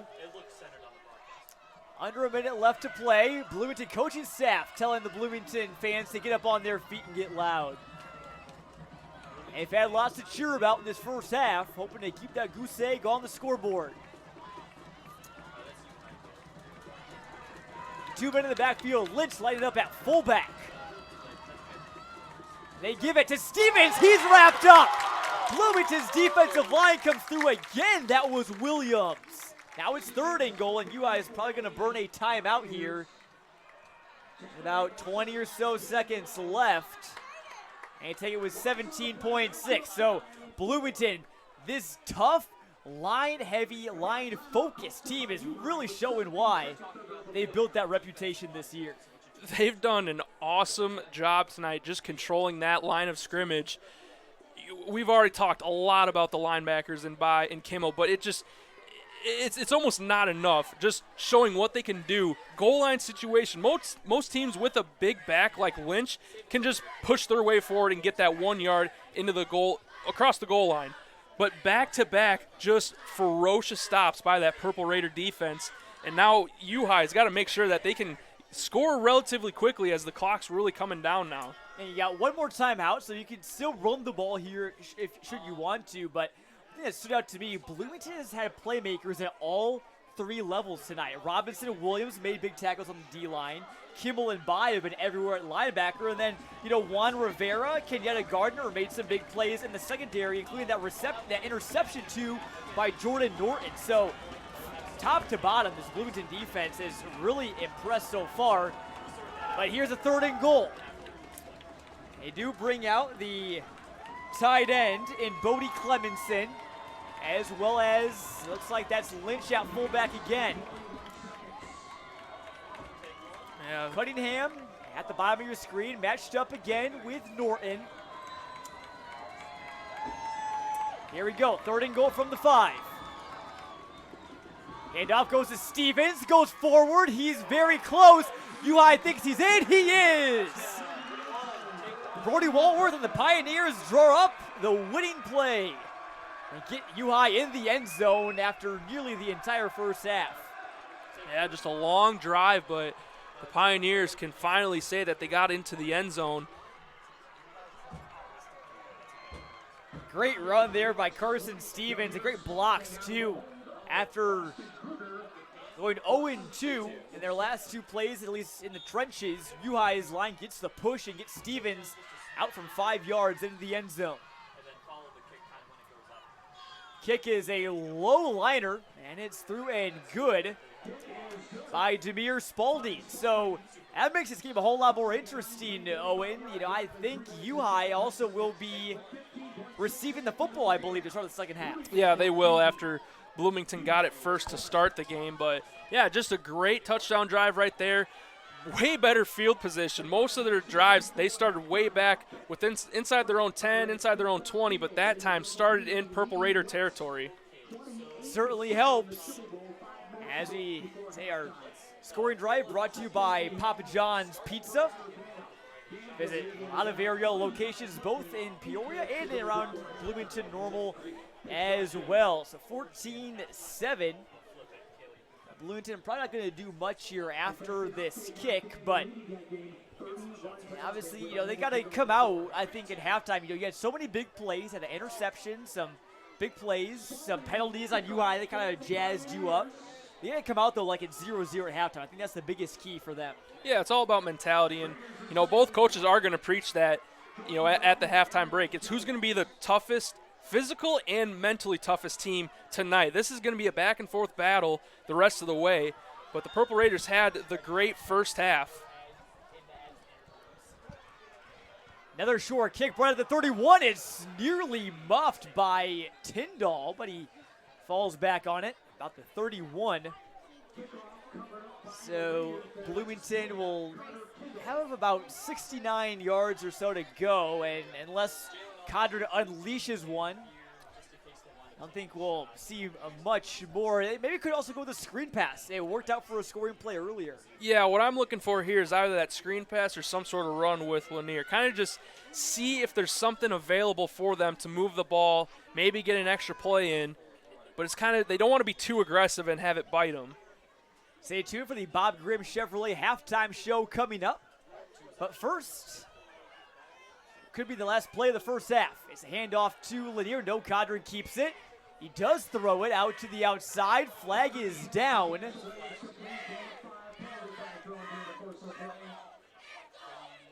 see what this flag is. We've seen no shortage of them here in this first half. But judging by the Bloomington reaction, I think it's on them.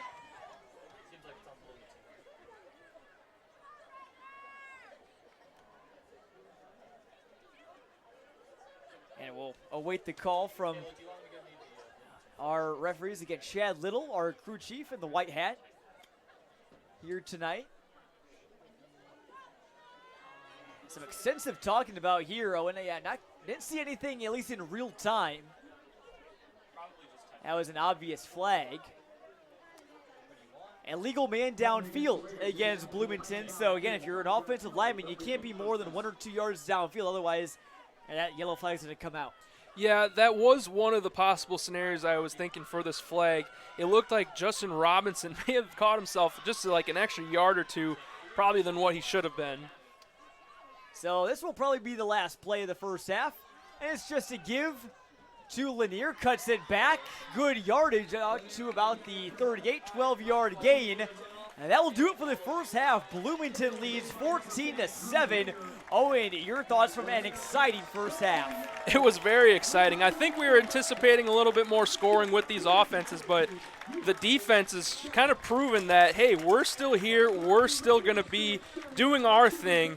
A lot of playmakers across both sides of the ball. Cole Mateka, Drew Rader, Kenner Bai, and Mikey Kimmel. So a lot of defense, still some good scoring drives we've seen from the offenses. It's going to be exciting seeing how both these teams can adjust going into the second half. That's the quarter brought to you by United Way. I want to thank also our other sponsors tonight, including Michael's Italian Feast and Joliffe Glass. The Bloomington band takes the field. We'll take a quick break. Come right back here at the Bob Grimm halftime show, right? Caught up some players from Normal U-High, more analysis and look around the area. Right back after this on CIProud.com.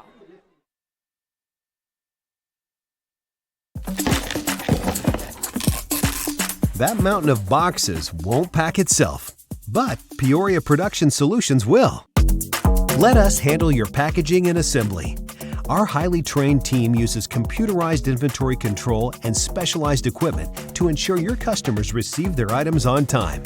Let us help you grow and scale your business. Give us a call or visit peoriapros.com for a quote today. Hi, I'm Webb.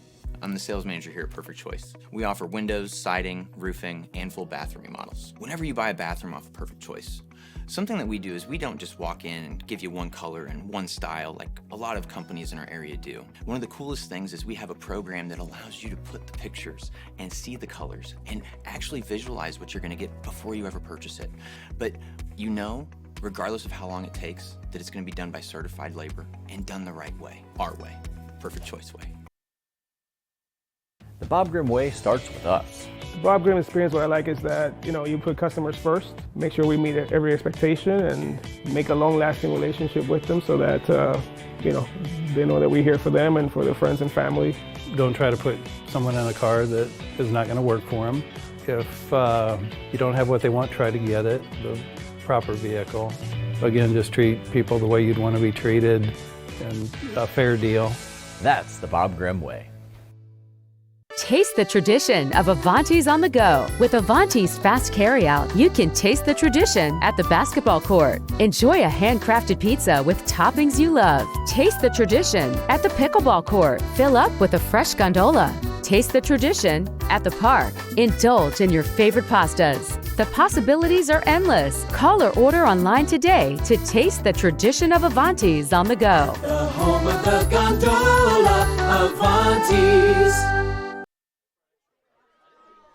And welcome back to Fred Carlton Field here in Bloomington. The Purple Raider band dressed out in their great-looking attire. Bob Grimm halftime show here on our WMBD Game of the Week here on CI Proud. Again, Normal U-High 7. The score right before the half. And Bloomington 14. Talking about Normal U-High, I caught up with Cole Mateka and Alec Wieland, two players that had big first halves for the Pioneers and two seniors that have really helped this team come along here in the last couple of years and become a perennial playoff contender. Have a listen. I'm here with Normal U-High starting quarterback Alec Weiland and lineman Cole Mateka here of the Normal U-High Pioneers. Guys, so good to see you guys. First off, want to start out by asking, good week last week. You guys put up 64 points in just the first half. Tell me what was working good for you guys. Yeah, I think all this work over the summer, I think it kind of paying off. We got a lot of work this week. We got a big game this Friday, and I think, our offense is rolling. We got to get the defense rolling. I think we're going to be good for Friday. For sure. And then, Cole, what was last week's win like from your perspective? I think we really stepped up the level of physicality. I think that was probably what helped to propel us to the next level. We got a lot of little details to clean up. We let up two big scores that we don't think we should have. We just got to focus on the small things, make sure we're focusing on the details, focusing on ourselves. Certainly, and just talking about the last year, 2 years for you guys had a little bit of a playoff drought going, but you snapped it last year. You guys are looking really good again this year. What do you think has been the biggest change in this program over the last few years? I definitely think our coach Walworth, he's definitely helped out the culture a ton. And I think we're now seniors, and I think that we stayed out since freshman year. I think that's helped build the culture too. Certainly, and Alec just said Coach Wallace changed the culture. How did he do that?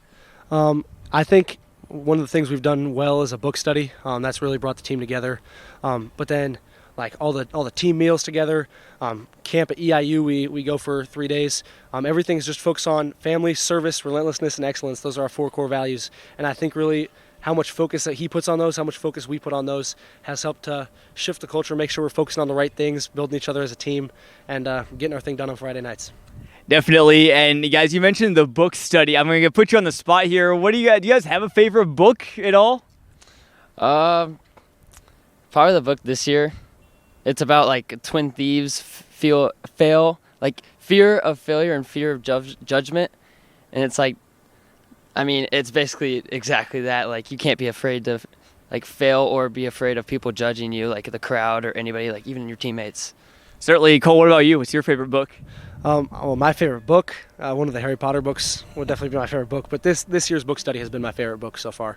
It's awesome. It's really enlightening, and it's an engaging story as well. So. Certainly, and you guys got to ask, first off, Alec, for you, you're such a dynamic quarterback and, obviously become one of the better ones in the area. How would you describe your style of play and your growth as well? Yeah, I definitely think I've grown a lot from freshman year. I think thanks to Walworth, I've been able to grow, and I think I've grown as a runner and a passer, so I think I'm more dynamic as I used to be. Favorite dual threat quarterback in the NFL? It's got to be Lamar. It's got to be. Definitely. And Cole, I know, a menace on the defensive side of the ball, big block on the offensive side of the ball. How would you describe your style of play as well? My style of play, definitely physical but thoughtful. I'm a big school guy. I like football IQ. I like watching film. So definitely just trying to read my tackles and then go make them feel it. Those are my biggest things. Certainly, and obviously a big game coming up here tonight against Bloomington. Guys, last question for you. What are you most excited about for this Friday? I'm excited to see us in action. This is our first tight game, close game. It should be a good game. I'm excited to see how we come out. Thing I'm most excited for is the publicity that UHI is hopefully going to get. We've never really played an in-town game that's not at home in the past few decades, and so I'm really excited to have a crosstown opponent where both sides of the stands are filled. Everyone's excited. It feels like true high school football, and hopefully we get to show some of the rest of the town what UHI has going on. Certainly, Normal West and Normal Community also play tonight, but Normal UHI and Bloomington could be the game of the night here in the Twin Cities. Again, Alec Weiland, Cole Mateka here of the Normal UHI Pioneers. Guys, back to you up in the booth. And welcome back to Bloomington, Illinois. Great to catch up with Cole Mateka, Alec Weiland. Again, hitting the books. Two very smart players talking about their book study as well as the textbooks as well. Again, Cole Mateka, so impressive, going to Columbia University. Yes, the Ivy League Columbia University. There's also one up in Chicago as well, but he's going to the Division I level. But now we bring in Teddy Ball in here for our halftime show. Teddy did a great job producing this game. I know it's kind of tough doing your job, managing the graphics, everything, but what did you see out of that first half? What is first impressions overall from UHI and Bloomington? Overall, despite the penalties, it's been very close throughout, and I think that's kind of a testament to, obviously Bloomington is up right now, but Normal UHI, even despite, a lot of penalties in that first half, that's definitely something they got to be talking over in the locker room right now, but despite all the penalties, they're still hanging in it, and they have the ball to start the second half. Certainly, and again, we talk about the battle of the quarterbacks. Again, two great ones. Bloomington Normal, I'm going to say this probably multiple times this season, Bloomington Normal is one of the best cities, probably in the state, maybe even the country, that has just quarterback talent. You have A.J. Condren from Bloomington, Alec Weiland of Normal UHI, obviously. You have Kyle Beatty at Normal Community, one of the best in the area. You have some talented guys like Valshun Powell and Matthew Brady at Bloomington Central Catholic, and Drew Mangrum over at Normal West. So, again, just so many good quarterbacks in this area. What'd you see maybe at all out of any of those quarterbacks? Obviously, Condren, the 2 touchdown passes. Weiland, hasn't had as many, but it's still been able to make some good plays tonight. Yeah, both quarterbacks have been able to show how well they can escape the pocket, and although it hasn't been maybe as successful for UHI, they still have been able to scramble and create those plays that you possibly wouldn't be able to. Wouldn't have been able to happen inside the pocket because they're just both teams' pass rushes are so good. But overall, we're going to see more of that in the second half. And I would just say the pocket presence for both these quarterbacks. Certainly, that stood out to me as well. Condren, maybe on the stat sheet, not as much of a runner, but he has done some nice plays to avoid the pocket. And the same goes for Weiland as well, who has some design quarterback runs. And really, you got to give a lot of credit to both of these teams' defensive fronts. I mean, U-High, Mateka's been there all the time. Rhett Lynch has been all over the place. Michael Bennett's made some plays. You look at Bloomington, and, David Williams and Justin Robinson, along with Gervier Singh as well, have really made life tough on both quarterbacks. And I think that's probably the reason why we're looking at a 14-7 game rather than that offensive showcase that we somewhat maybe promised incorrectly before this game.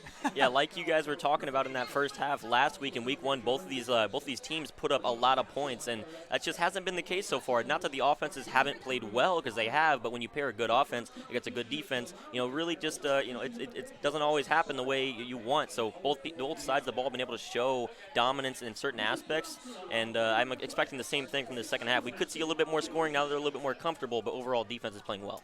Certainly, and both teams, it seems like they get a big play, move the chains, and then they move backwards. Either it's a big tackle by U-High's defensive line, or a big tackle by Bloomington, or penalties on each side. So I think, for me, I don't know about you, I think just the big focus for both teams is just keeping the ball moving forward and don't go backward.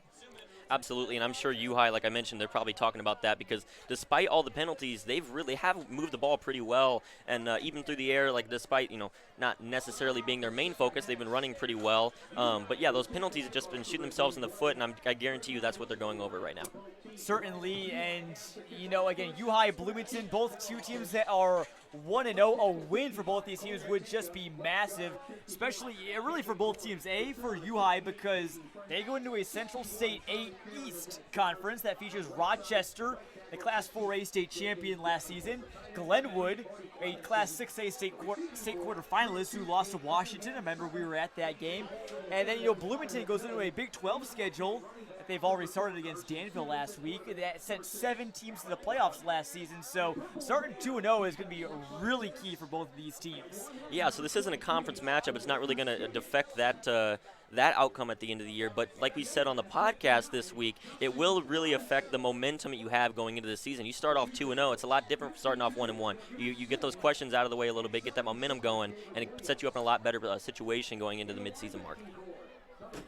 Certainly, as halftime rolls on here in Bloomington, we'll step aside for another quick break and come back with more from the Bob Grimm Chevrolet halftime show. We look at all these scores from around the area. Stay tuned for that. Be right back in just a little bit here on CIProud.com.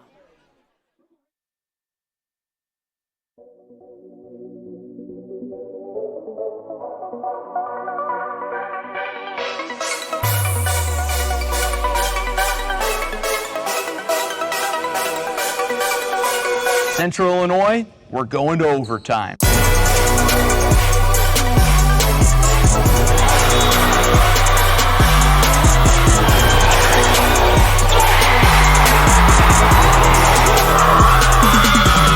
After 4 years of preps coverage in Central Illinois, Clip Sports Media is ready for a new era.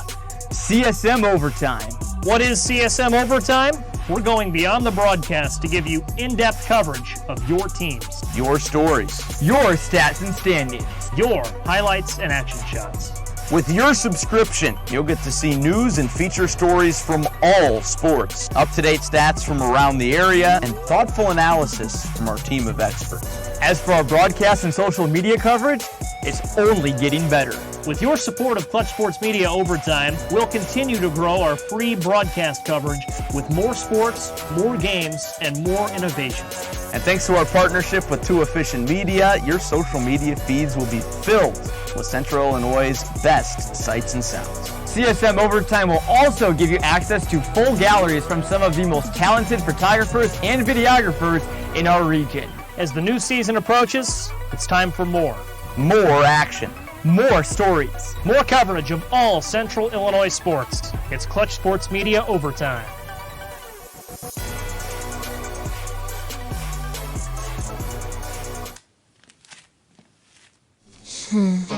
Life happens. With Ashley's all-new high-performance furniture, you can relax. It's life-resistant. From messes and mishaps to snacks and spills, these pieces are easy to clean and durable. Plus, some styles feature machine-washable covers. So bring on the mess with a little less stress and discover high-performance furniture at Ashley. At Papa John's, we start with better. Like taking marinated oven-roasted chicken and tossing it in our hot lemon pepper sauce. Or how we hand toss our fresh, never frozen signature dough made from 6 simple ingredients. And now our dough can save you dough when you order from the Papa Pairings menu. Get 2 or more Papa Pairings favorites for just $6.99 each. Better ingredients, better pizza, Papa John's. Order now on the app.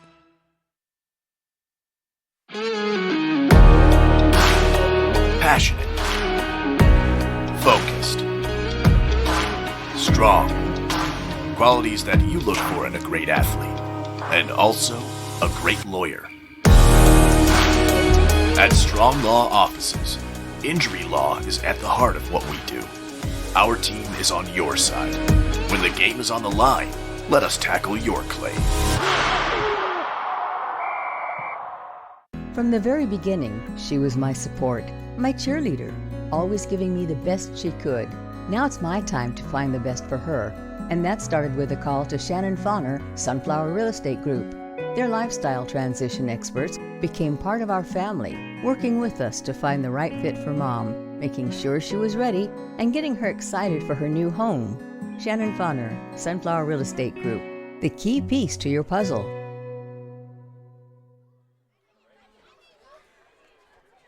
Welcome back to Bloomington. Jonathan Michael and Owen Dimful here with you in the booth for a dandy of a crosstown rivalry game between Normal U-High and Bloomington. It's the Purple Raiders 14, Normal U-High 7 as we are a few minutes away from kickoff here in the second half. Owen, lots of scores to keep an eye on here this week. Some non-conference games, some conference games. Let's take a look at some of them. First, starting in the Twin Cities, Normal Community up on Normal West 28-7. Peoria High, again, the crosstown rivalries up there, up 40-27 on PND. Manuel and Richwoods both tied at 6. Yeah, a lot of, just when you looked at the Week 2 schedule across the state, just a lot of great matchups. And as you mentioned, a lot of inter-city matchups. We're here at one of them. But those scores, I mean, you told me the Peoria High PND won a very high-scoring game. It's in the first half. Wow, 40-27 first half.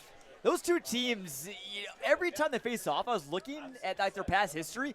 Every time they face off, it's just points galore. Even for P&D, who's maybe a bit of a slower tempoed offense, which is always crazy to see. But looking at some other scores around the area, LaSalle, Peru, and Metamora are scoreless, 0-0 in the second quarter. Kankakee up 28-7 on Washington, so the Panthers could be staring down an 0-2 start. East Peoria, a team I was really high on at the start of the season and still am right now, up 37-0 against a Central State 8 team, Springfield Lanphier. Belleville East up 7-6 on Pekin. That's a good one. Rochelle up 22-8 on Morton, so the Potters still in that one, but want to avoid going 0-2 otherwise in the Mid-Illini. Coal City 20, Canton 0. Dunlap and Rock Island tied at 7. What stands out to you from those Mid-Illini scores, Owen? I think the two Mid-Illini teams of Washington and Morton, two teams who have great football history, two teams that were atop the conference last year, already in danger of 0-2 starts to the year. They've played some really good competition, but still, you never want to start out 0-2 in only a 9-game season because now your backs are, I mean, not really against the wall, but it puts you in a tough spot to get to that 5-win threshold when you want to qualify for playoffs. Certainly. Let's take a quick look while you got some time before the kickoff. Let's take a look back at the Normal U-High yearbook, the Clarion from 1976. This is what was going on. This is what the fashion was, what the teams looked like last time these two teams played. You see there, great outfits. The gentleman on the left is looking fine, but you see they're highlighted. Bloomington won that last match of 25-15. U-High finished 4-5 that season. So a little bit of a, again, big week on history. Getting back to go to the Clarion. I want to thank them for whoever uploaded that to the internet. U-High gets the ball to start the second half and a good return out to the 37. Also, while we're on the topic of history real quick, want to give a huge shout out to Bloomington High School athletic historian Kev Varney, hooking us up with lots of good stats, history, info, and tidbits before this game. Yeah, I mean, just kind of going through the documents, just a lot of good stuff. Scores from all the previous games we probably might never would have found on our own. When you look back like 50, 60, 70 years ago, I mean, in some of those scores, it's just kind of always nice to take a look back at some of the history and where the game's kind of changed.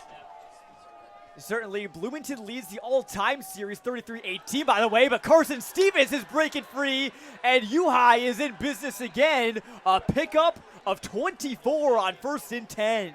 And that's a huge play for the Pioneers to get the second half started. They didn't have the best start in the first half to this game, but they finished the end of the first half with the touchdown, and now can they double up on points? So here's 1st and 10. Weiland's going to keep it and pick up some big yards inside the 25. He's got some more blocks down to the 19. A pickup of almost 20, and there's that dual threat ability. And for the Purple Raiders, they can't go to sleep quite yet. This game is still just a one-possession game. No matter how much they dominate in that first half, they got to make sure that they can keep the Pioneers out of the end zone from tying this one up. Now inside the Ashley Furniture Home Store red zone are the Pioneers. A chance to strike back with a little bit of a 1-2 punch. Seemingly got some momentum now. Hand off, no. Pump fake, and the pass is caught off the tip by U-High. That was Cunningham who brought it in. There's a flag down, but how about that play? Just a lot going on. See the flag going in the air, then the ball tipped in the air, and a nice play by Cade Cunningham. Right place at the right time to make the play. We'll see if it stands or if it comes back, though. Right place, right time, and unfortunately this penalty is going to go on U-High, so all for naught, but still a great play from Cade Cunningham there. Just the reactionary skills, and talking with Brody Walworth about what makes Cade Cunningham so special. And he said that he's very subtle in his route running. He makes some moves that don't look like they're big or that are going to confuse defenders a ton, but he says he makes a very subtle move and then you're falling on your butt. And so obviously he didn't do that there. Right place, right time more so, but a receiver that's got lots and lots of skills despite being only 5'10", 155. Just a very savvy guy on the offense. You know, he said he's not going to be someone that surprises. Well, he will surprise you with the speed. Here's Whalen looking to throw in the end zone, but he airmails Cunningham on 1st and 15. So already, right away here in the second half, the Pioneers looking at Cunningham's way. They want to get him involved in the offense. And obviously, both quarterbacks want to get, if you're Wheeling, you want to get Cunningham really involved. You've seen a couple receptions his way. Again, still haven't seen a ton of Keontae Hamilton. That was one of our keys to the game, key involvement. Get Keontae Hamilton going. Here's Rhett Litch breaking a tackle inside the 20, back near the original line. They'll set up still about a 3rd and long. Yeah, 3rd and long, but definitely better than the 3rd and 15, and they've had a lot of 3rd and longs tonight. Going back to the start of this one, and you know we're seeing them drive and potentially put up another touchdown. And going back to the last drive of the first half, they started at the Bloomington 45-yard line, and then to start this one, also good field position. So far, when they've been backed up inside their own territory, they've struggled. But with the good field position, they've been able to roll. Certainly, that was a big key for Bloomington last week. And a linebacker down for Bloomington, that's Kenner Bai. But talk about another linebacker. We've talked about Lorenz Higgins. Haven't called his name a ton yet today, but Niall Mulcahy, huge praise for him. He said his effort intensity is 100% all the time, flying around, making plays, and it shows in the games too. I'm sure Bloomington definitely saw it against Normal West last year where Higgins transferred from. It's his final senior season here with the purple and gold, but maybe a couple years ago, maybe he probably was expecting to be on a Bloomington team, and much less a Bloomington team that is potentially could win the Big 12. But again, the Purple Raiders just have really turned that team around, and players like Lorenz Higgins certainly helps, and again, he really fits in with what he says they're trying to do here. Yeah, I mean, just really changing the direction of this program. Last year was a great one. Snapped the 4-year playoff drought. Had a 6-5 season and finished 4th in the Big 12. But that season really set up for what this season could potentially be. You never know with potential injuries or just things that don't go your way. But internally, they have the pieces to put it together for quite a successful year. They certainly do as Bai gets helped off the field. He's putting weight down on both of his feet, so that's good to see. But he's made some big, big plays for Bloomington at the linebacker position tonight. And it looks like Andrew Felstead, the sophomore, is going to come in and take his place, number 28. So have to keep an eye on by. And the U-High offense, they know that he's out of the game. Maybe try and target where he should be. 3rd and 9 from the 18. Weiland's got time. He's looking. He's got his man. And into the end zone for a touchdown. A.J. Holden. He's got 3 receptions this season, and all 3 of them have been touchdowns. How about efficiency, John? I mean, I know a lot of football fans have seen the graphic of Randy Moss way back in the day on Thanksgiving. 3 catches, 163 yards, and 3 touchdowns. You know, it's not one game, but A.J. Holden is kind of putting up a similar feat. Great start to the year, and how about the Pioneer offense doubling up on drives right before the halftime and now right after halftime to try and potentially tie this game up pending this kick. One could tie it all up after U-High has some early struggles, but they've found their groove. That PAT is well through the upright, so we are all tied up here at Bloomington. 2 straight weeks, so we've got a great game in our WMBD Game of the Week. But going back to Holden, you know, last season he had 4 catches. One of them was a touchdown. Certainly a player who's waited his turn, going to have a big role in this offense, and you know, just a patient player overall. But now with that touchdown, 4 of his last, count them up, 4 out of his last 7 or 8 receptions over the last 2 years have been touchdowns. So he is just an end zone magnet. Again, he's got good height too. He's sitting at 6 foot 160. So again, kind of that more of a red zone body that A.J. Holden is, and I think we can see a big year out of him. You always like those red zone threats in the offense. Teams can, you know, sometimes struggle to find guys who can stand out there to convert on those opportunities. So if you have one like A.J. Holden, it makes the offense much better. You said how much, you know, he had to wait his time. You know, he's a senior now, finally getting to play significant time as, you know, a starter for this Pioneer offense. And, you know, this is a time where players, no matter what level, if they're not seeing the playing time, they're looking elsewhere to find that playing time. So for Holden to, you know, hold within and still remain with this program is just a testament to his character. Certainly, kick bounces, brought in by Norton, looking to cut it upfield before he is brought down there by Braden Main, the senior wide receiver and defensive back at about the 30-yard line. Good return. Now we'll see what Bloomington can do. They haven't had the ball a ton overall the last couple of minutes. U-High has kind of won that time of possession battle a bit more after that drive to end the first half. They get the ball to start the second half, and Bloomington, they just had that one short little 3-play scoring drive at their almost backed up on their own goal line where they didn't do much. So A.J. Codron's had plenty of time to rest and get this offense back.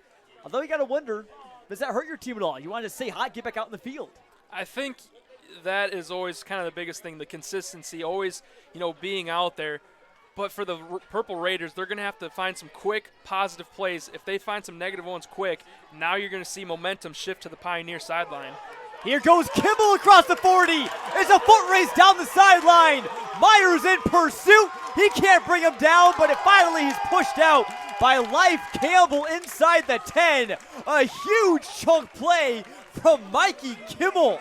That was exactly what this Bloomington offense needed, quickly responding from that touchdown that they gave up on defense, and now they're cooking inside the 10-yard line. Down to the 7. That was a rush of, gotta do the math, 62 yards. There from Mikey Kimball, who is a little bit more of a power back, but still very efficient. Had 6 yards per carry last week. So looking for his first touchdown, although it's Lanier in the backfield, along with 2 tight ends. He gets the carry. Down inside the 5, down to about the 4, and this is where you got to feel really good if you're Bloomington with that tough O-line. It's an O-line that you can just get behind and just let them do all the work for you. Lanier, he knows this offensive line. He knows how to read the block, so he can find the way to get through. But this offensive line, and don't discredit the Pioneer defensive line as well. You know, you got Mateka up there.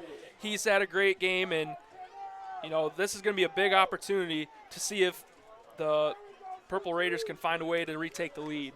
Watch Mateka on the edge. Lanier slipped in the backfield, and he is brought down. That tackle is going to go to number 40. That's Drew Rader, Mateika's partner in crime. Rader, he was on the radar where Lanier was on that play, and he just had his sights set and just missile activated and kaboom. Rader, U-High's defense leading tackler last season, 74 tackles. Although he only had a half of a tackle for loss. He picked up one right there. So now a 3rd and goal from the 5. Big play here for Bloomington. Big play for U-High's defense. A little bit of an RPO handoff to Kimmel. He's pushed out. I think that may have been Mateika who got there first. And it was. So it'll be 4th and goal. Decision time coming for Niall Mulcahy. And now quickly after that huge run by Kimmel, sets up 4th down, and Mateika on that run. He's a big guy, standing at 6'4", 235, but he just outran the running back to the spot to force him out. So just, watching Mateika play is just really fun because you could see the speed, the size, and also just the mental game, the intelligence. He's Ivy League bound for a reason. Really is. It's kind of in that 6'4", 235. That's usually what most NFL defensive linemen or edge rushers come in at. So could play potentially next level. 4th and goal. Bloomington's keeping the offense out. Here's Kimmel. Up the middle. He's got the push. And they got the touchdown. Kimmel finishes it off. Yeah, go to the guy that set you up down there in the first place. And Mikey Kimmel, his first touchdown of the season. And that was a huge response from the Purple Raiders to retake the lead after the quick comeback from the Pioneers. Last week in that P&D West game, the key was all about resilience, punches being thrown on both sides, and we've seen resilience from both of these teams here tonight. High snap, doesn't matter. Bloomington boots through the PAT with Dedekian, and just like that, Bloomington's got their 1-score lead right back. Great offensive firepower from the Purple Raiders. We talked about, spreading the wealth for the Pioneers, but we're now seeing the Purple Raiders do that with both Kimmel and Lanier in the backfield. A dynamic duo, you can hand it off to either one of them and they'll make plays. That scoring drive brought to you by Papa John's. And really it was all Mikey Kimmel essentially. That 62-yard rush starting at the 31, and he accounted for about 64 of the 69 yards that they needed. So Kimmel gives Lanier a bit of a breather, and again, I still think that going forward, I think Lanier is going to be kind of the main feature back, but you can, instead of having maybe the distribution being maybe 75 to 25%, 80 to 20, you can make it maybe be 60-40 or 55-45 between those two, and it really helps out their longevity as the season wears along. Yeah, running backs with the wear and tear of an offense, just giving them the rock every single play, multiple times every drive. So to be able to have two guys like that can kind of even it out and get a breather for each one of them just shows that in the fourth quarter that they can be difference makers. Kick is fielded on a hop. Here's Isles, got some blocks across the 30, now across the 40. Deegan Isles to the 45 for Normal U-High, and there's that electric play right back, Owen. Yeah, we're now seeing it back and forth. We didn't see as much back and forth in the first half. It was kind of more like slow, methodical, a couple touchdowns here and there, but right off the bat here in the second half, both opening drives from each team going into the end zone, and that was a great special teams play by Isles. And, I'm going to mention it again. The two touchdown drives came with good field possession for the Pioneers. Once again, they are set up with another, drive near the 50-yard line. They got some momentum. Got the good field position. Stevens running to the left side. Gets some blocks still on his feet. He's going to get close to the marker. A good run from Carson Stevens, who had 3 touchdowns last week. Stevens kind of, answered a bit of an unknown. Maybe not unknown for Normal U-High, but a little bit more of a question mark. Obviously passing the ball, you got Weiland. You got Cade Cunningham. You got A.J. Holden, Connor McMillan. Running back-wise, though, lots of different players as we have a player down for Bloomington that could, carry the ball, including, Life Campbell, Rhett Lynch. It could be Carson Stevens as well. So And all of them received about even playing time last season. So Stevens, yeah, he was kind of the guy last year before he got hurt in week 4 against Decatur MacArthur. So here's hoping he can have a full healthy season as tend to the injured player. And yeah, you got to catch up with Brody Woolworth, head coach of U-High, here before this game. Here's what he had to say about tonight's matchup. Big difference for them, Owen, facing a team like Manual that's so built on speed and quickness, athleticism, versus a team like Bloomington that's more that in-your-face, tough-nosed mentality. We've seen that mentality already. The Purple Raiders came out of the gate hot, just a lot of energy, making big plays, big tackles. We haven't seen as much as we carried into the second half. You wonder if they're starting to get a little bit tired trying to keep up with that Pioneer offense. But yeah, I mean, just drastic different styles for, going from Manual to Bloomington. Certainly is the injured player they're still tending to. It'll give you a little bit of a game recap here in a second. Some scores we didn't touch on at halftime. Looking at small school action, DMAC was up 24-0 at last check against Trenton Westglen. So Chiefs could be starting 2-0. Fieldcrest down big to Central A&M out of Moweaqua, 35-8. Eureka, Peru St. Bede locked in a close one. Peru St. Bede almost beat Tri-Valley, a Bloomington normal area team. And they trail Eureka 17-21 right now. Hayworth, another team not far from here, leads Meridian 21-12. Close game brewing in the Lincoln Trail Prairie Land as Elmwood Brimfield's up 14-12 on Illini West. As the injured player is helped up, looks like that may have been Trayvon Wiley, if I'm not mistaken. I think that's number 7. Yeah, it is Wiley. And, going across the scores, you mentioned all the Heart of Illinois teams. Well, now they have that new conference, the Heart of Central Illinois, and that is going to be really a conference to keep an eye on. Already some really good teams. You got DMAC, Eureka, and Tri-Valley, EPG. They're already traditionally pretty good programs, but now in the large division especially, they add in Shelbyville and Clinton, 2 very good teams as well. That's going to be a gauntlet this season. Wyland, quick pass, juggled but brought in. That'll be a first down, U-High, down to about the 36, and that was Connor McMillan. Once again, saying McMillan's name. He's done a great job tonight. Kind of filling in the role of, Cade Cunningham. Just a couple catches, but if it hasn't been Cunningham, it's been McMillan. First down play, not much yardage there. That was Stevens on the carry. First down play, not much yardage there. I said it, but realized my microphone was not on in front of my mouth, but not much of a gain there. This game is going by quick, and it feels like it didn't start too long ago, and now we're nearing the halfway point of the third quarter. It's been pretty good pace. 2nd and 7. Wyland runs out left. Got some lead blockers. Tight ropes the sideline inside the 20 before he's pushed down from behind at the 15. Seeing that great running ability from normal U-High senior quarterback. Yeah, Whelan, he can definitely hurt you in the air. Everybody knows that. But even on the ground, he can be very effective. Last year ran for 328 yards and 7 rushing touchdowns. He's their leading returning rusher, Whelan is. As give goes to Rhett Lynch, and he is wrapped up a much-needed big play for Bloomington's defense.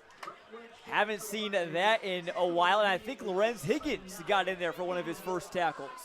Higgins, we've talked about him before, and still worth mentioning. Kenner Bai on the sideline. He hasn't been out there since he left this game with an injury. Being tended to right now is certainly something we'll keep an eye on. Now 2nd and 10, McMillan's in motion. There goes that flag again. We saw it a bunch in that first quarter, and now it rears its ugly head for the Pioneers. It kind of looked like they had whatever their problem was figured out. We hadn't seen one in a long time, kind of going back to the first quarter when they had almost 5 from just 2 plays from scrimmage. But once again, they are going to be going backwards.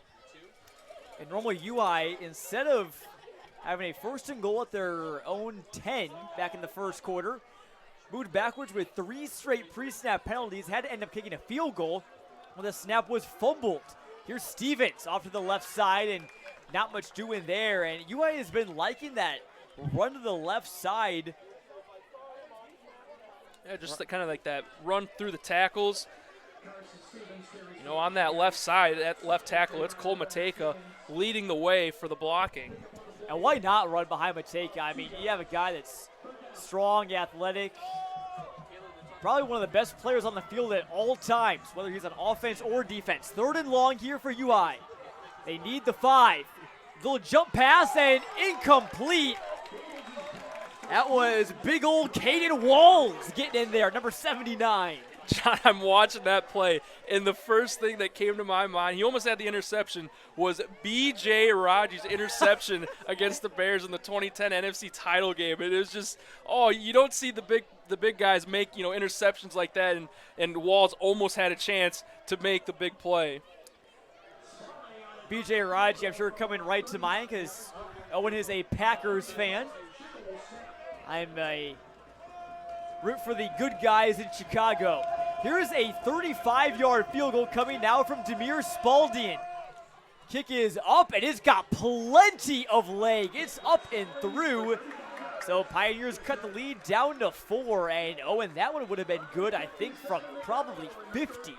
Yeah, what a kick from Spalding. And, you look around, you can look around the state of Illinois, but even around the country, and when you look at the high school level, not many kickers that can go, really beyond 30, 35, but that time was quite the boot from Spalding. And so when you have a kicker that can do that, you get to, finish drives, not necessarily with the touchdown, but you can at least get the benefit of the 3 points. Not, again, what UI probably drew up, but they'll take the 3 points for sure, and it still keeps them close, and never know how that could become much bigger later on. If they did have that first field goal, then again, you're looking at only a 1-point deficit. We still got plenty of football left to play. Tell your friends, tell your family, anyone that interested in just good high school football. It doesn't even matter if you're a fan of UI or Bloomington. We have a great one brewing here in our WMBD Game of the Week. Crosstown rivalry, and the first time these teams have faced off since 1976. Short kick brought in by Norton and brought down quickly there by 18. That's Chenzo Catone for Normal UI. An interesting kick right there. It was very high. Almost had the kickoff team running down. Maybe if that ball falls in front of Norton, it could bounce UHi's way, and maybe they get the long onside kick, but Norton did a good job having the range to run up and receive the ball. Of note, we talked about the wind before tonight's broadcast, and I don't know, last time we were here last year, a very windy game. The wind is against the Purple Raiders right now. Maybe helped how far Spalding's boot went, not discounting his efforts at all, but Bloomington's going into the wind. And they'll keep it on the ground with Kimmel looking to find the edge, and he's not going to. Late flag comes in. Yeah, Kimmel was the guy to go to on the previous drive with the long 62-yard, and then capped it off with the touchdown. See if he could possibly do it again. It's going to be a penalty on the offense, so Bloomington will march backwards.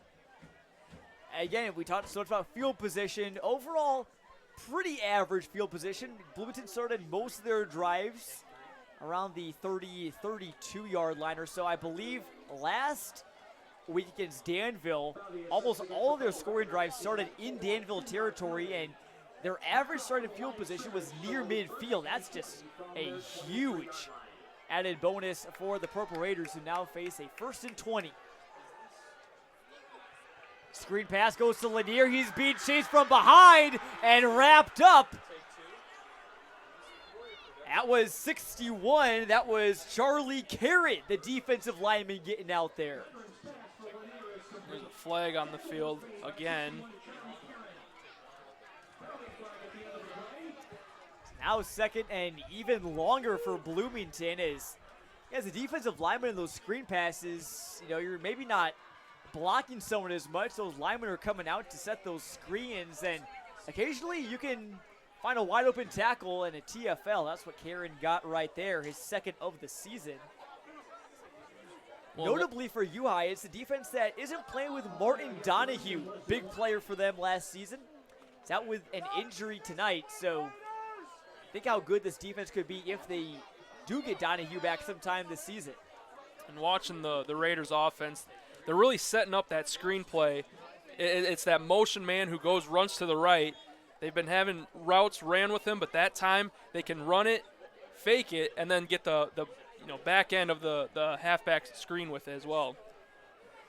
So officially 2nd and 25, nearing country mile territory.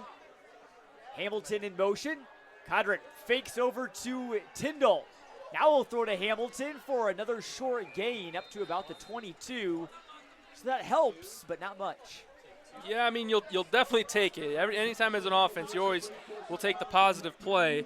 Not much for that time, and now it's really 3rd and long and a great opportunity for the Pioneer defense to get off the field quickly. Just a difference of, again, I saw a limited sample size of Hamilton from last season. Difference of what I've seen, and nothing against him by any means, but last year more of a vertical threat. Saw a run deep down the field. Now you're seeing maybe Tyndall be kind of that deep ball guy, and Hamilton's is kind of there for those checkdowns, those drags, those slants. But I think you also see that with, it was a coaching change between last year and this year. Last year was led by Scott Godfrey.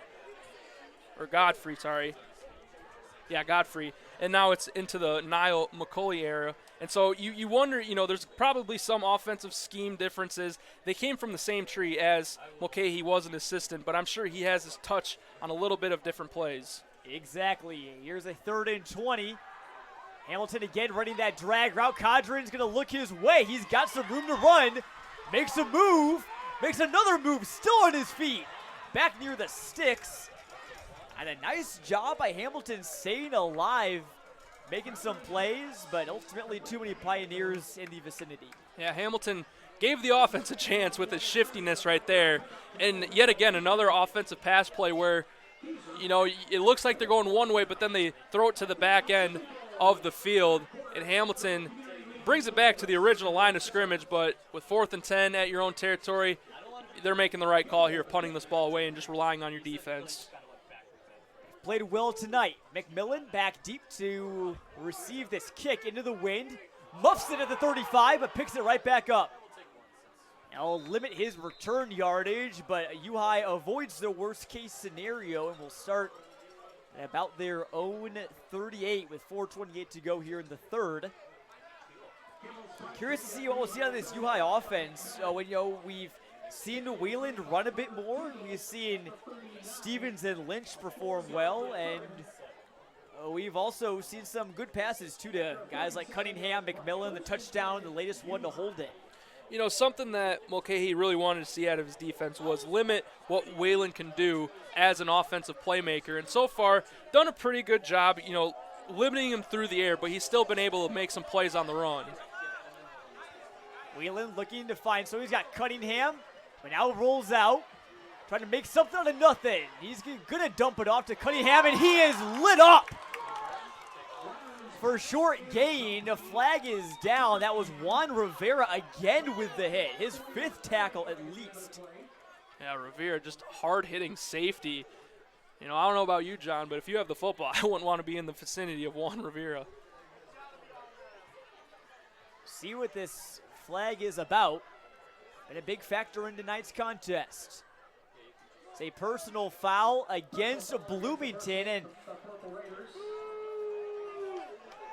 and not quite sure exactly in real time what would have prompted that, but it's 15 yards either way, and a big advantage now for U-High as they march into purple and gold territory.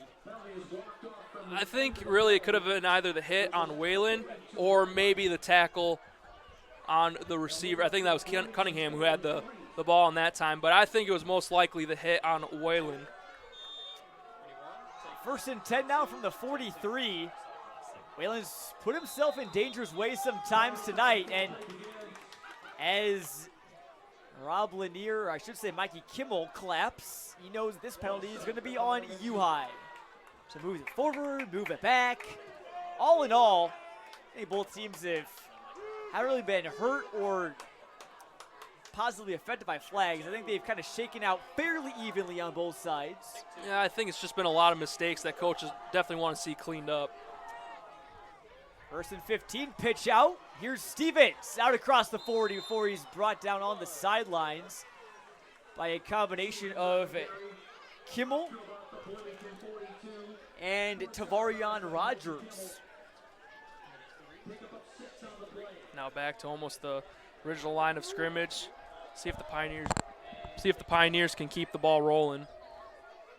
2nd and 9. Here's Litch evading the foot tackle there by Higgins. It gets out across the 40, so 2 medium-sized gains. You like that. Now it's 3rd and about 4.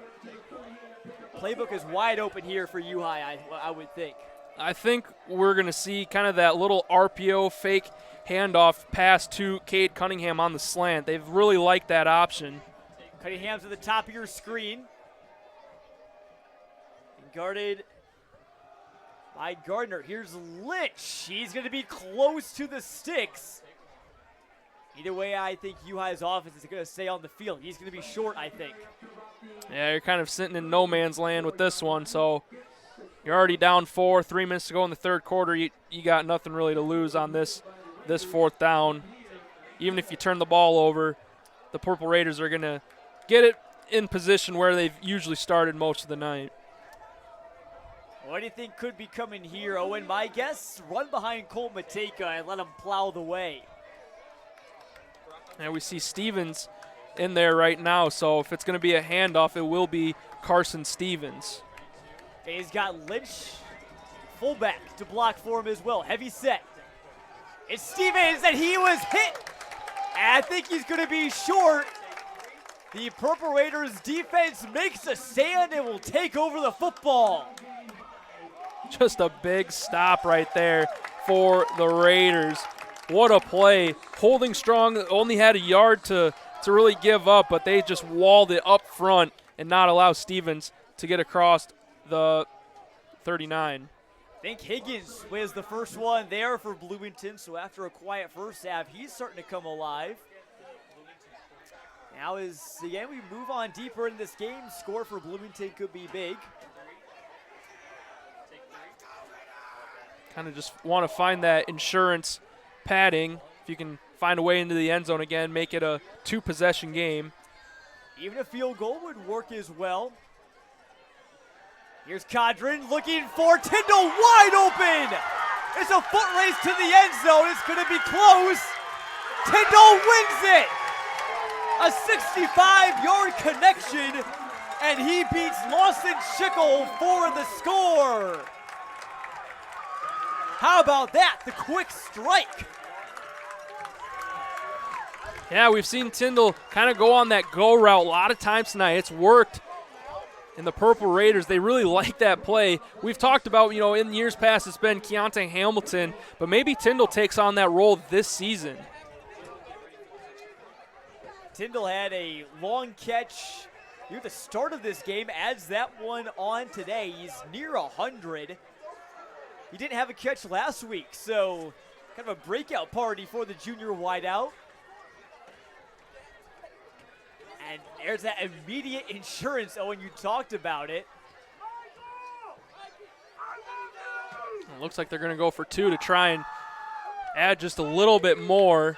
That's what it appears like. Yeah, because if you go for the extra point, it's just a 10-point game.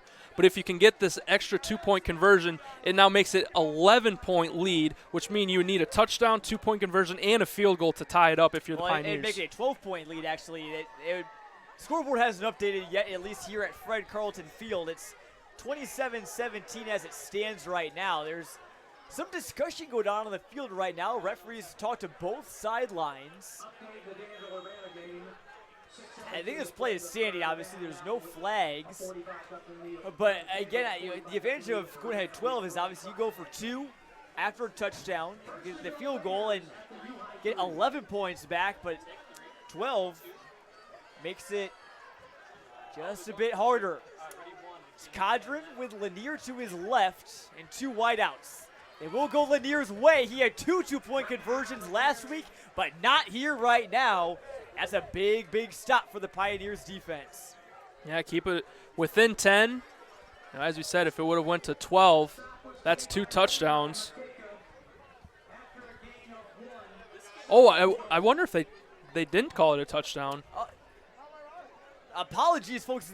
They actually was not a touchdown. They were going to say Tyndall stepped out. Schickel gave him a push. So that was actually a play from scrimmage. It's 21-17 rather. Lanier gets the give, and he gets stood up before he can reach the line. McMillan and Schickel there in on that stop. So now it's 3rd and goal for Bloomington. It really makes things interesting because now we assumed that it was a touchdown. Looked good from up here, but now could the Pioneer defense make a stop here where they end up with nothing? That would be a huge, huge swing. Again, the call in the field was that Tyndall got in there. That's what many in the building thought. Now it's the 3rd and goal from the 2. Gardner's in motion. He'll get the jet sweep. Looking for the edge. Reaches out. I think he's got it. He does. Kenyatta Gardner gets the 6 right back on the board for Bloomington. Yeah, the Purple Raiders really need that one, John. Kind of just maybe a sigh of relief after you almost had the touchdown on the huge play from Tyndall, and you get to a stressful 3rd down and goal to goal. But when in doubt, give it to Kenyatta Gardner on the nice jet sweep run. He almost didn't get in there, almost got walled up at the goal line, but does just enough to fall forward and get the 6 points. How about the second chance effort as the PAT is through for, oh no, it bounces off the upright. It looked good from our angle in the booth, but after all is said and done, Owen, what we thought was that unsuccessful 2-point conversion, thought it would be 27-17, and it gets right back to where it is. But how about that second chance effort from Gardner, who only weighs 150 pounds, not the biggest guy on the field, but that extra stretch got across the plane. I mean, it's just the heart over height. I mean, I know it's really not the height, kind of more like the weight, but still, it's just, it's about giving that effort and making sure you're falling forward rather than getting pushed back, and he did a good job to make sure he found the end zone and completed the touchdown drive for the Purple Raiders. It's all set up by that long completion to Jordan Tyndall, who was just wide open on that play. A little bit of a blown coverage there from U-High. Yeah, not really sure what their safeties are seeing with that play, because we see kind of 2 receivers on that side. One will kind of run a flat route right there at the line of scrimmage, while the other just runs downfield and see if they can get the ball. And it's worked for the Purple Raiders a lot of times tonight. Kick is away. It's another pretty short one. Brought in and pushed out at the 32. That was Gardner with the credit him with the tackle on Deegan Iltz. So at about the 32-33 is where U-High will start. And again, talking about Alec Wieland, we're talking with their head coach, Brody Walworth. He said he's a player that makes the players around him better. He's going to need to make his guys play good. Now just to play out of their minds, only down 10, but got to have a little bit more urgency now. I think that's kind of an intangible that you need from a quarterback to make the players around you better. He'll go play action, and McMillan on the little bubble screens out across the 40. Good pickup on 1st down that puts them ahead of schedule. That could be the last play in this 3rd quarter. Game clock's ahead of the play clock by about 8 seconds. And they will go with one more. Try to get this 1st down. McMillan's in motion. Now hold your breath every time he's been in motion. There's been lots of flags with those tonight. Low snap. Weiland throws to Cunningham on the slant. Got the 1st down and more. A nice way to end the 3rd frame from the Pioneers. Yeah, big way. I mean, I wasn't sure if they were going to do that final play of the 3rd quarter because it's 2nd down. short yardage situation, but if you get the stop, now you're setting up a 3rd down to start the 4th quarter when you want to get everybody riled up, especially when you're on the road and you're going up against the home crowd. But a nice job there to now kind of reset the chains as you reset the quarter. At 3rd quarter, brought to you by Peoria Production Solutions. Buckle up, folks. It's going to be a great 4th quarter here at the Fred in Bloomington. Don't go anywhere. Right back after these messages on CIProud.com. The Jansen Law Center, representing Illinois injury victims for over 40 years. You're involved in a serious auto crash. The insurance company isn't even fair with you concerning your motor vehicle. Do you think they're going to be fair with you with regard to your serious injuries? Contact the Jansen Law Center. J. Jansen. One name says it all.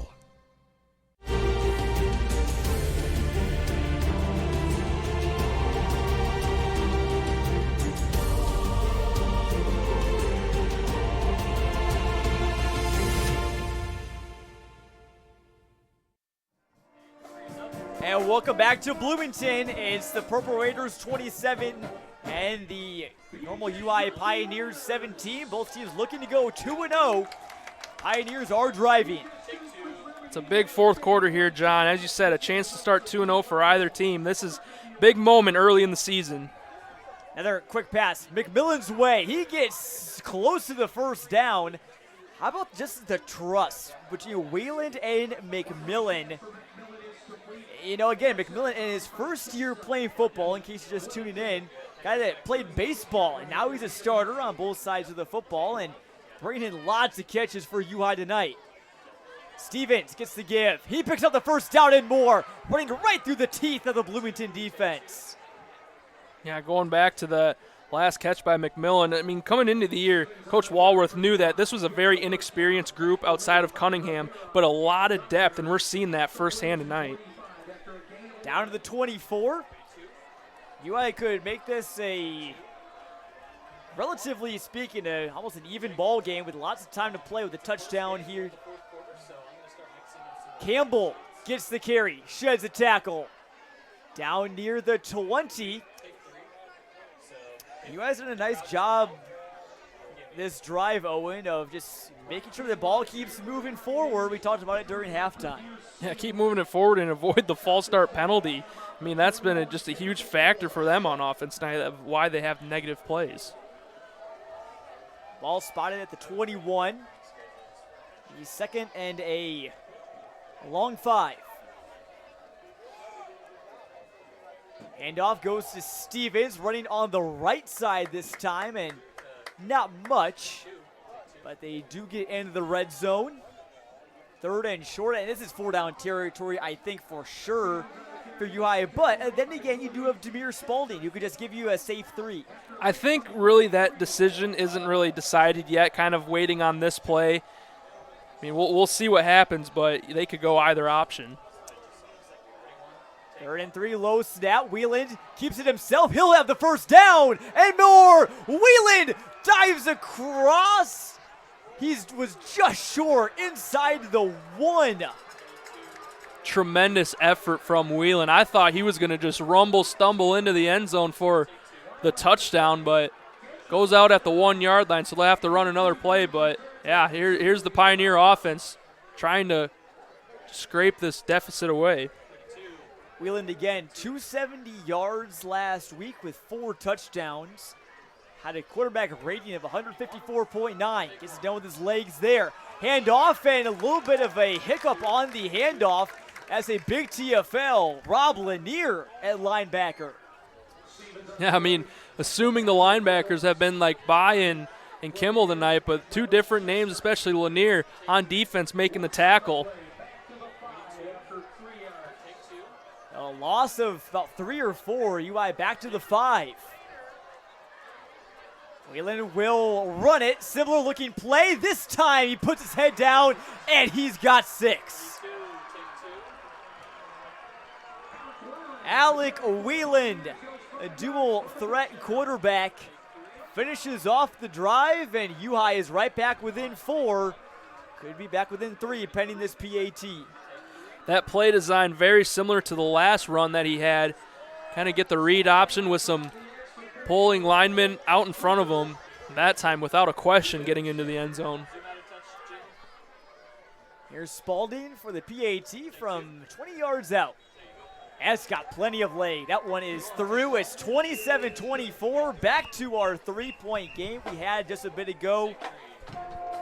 And with Wheeland, you talked about those other guys involved. There's nothing wrong, though, with finishing the job yourself. Sometimes you got to take the matters into your own hand, and for Wheeland, he did that. But we're seeing just a great progression of this Pioneer offense as we ended the first half and now through the third quarter and the start of the fourth quarter as well. Just night and day difference of moving the ball, a lot more, taking care of the silly penalties, just a lot cleaner offense being put on by the Pioneers. Most definitely. I think both these teams we've seen are getting better as this game goes along. We saw the first half a little bit sloppy on both sides. It was a 14-7 Bloomington lead at the half. And UI has been neck and neck with them the entire way since. They'll take things away. Now this is a big drive for your defense. If you give up a touchdown and that mountain becomes pretty steep, but a stop. And UI could take the lead. Spalding's hit goes deep, back to the 5. Brought in, and now 20 making some moves. There goes Bloomington. It's Arion Jones.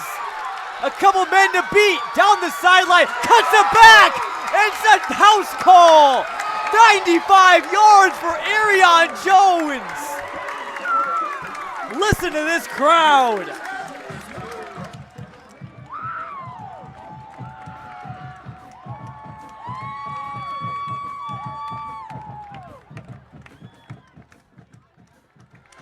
Jones goes 95 yards to the house and beats nearly half the Pioneers' offense. Or defense, I should say.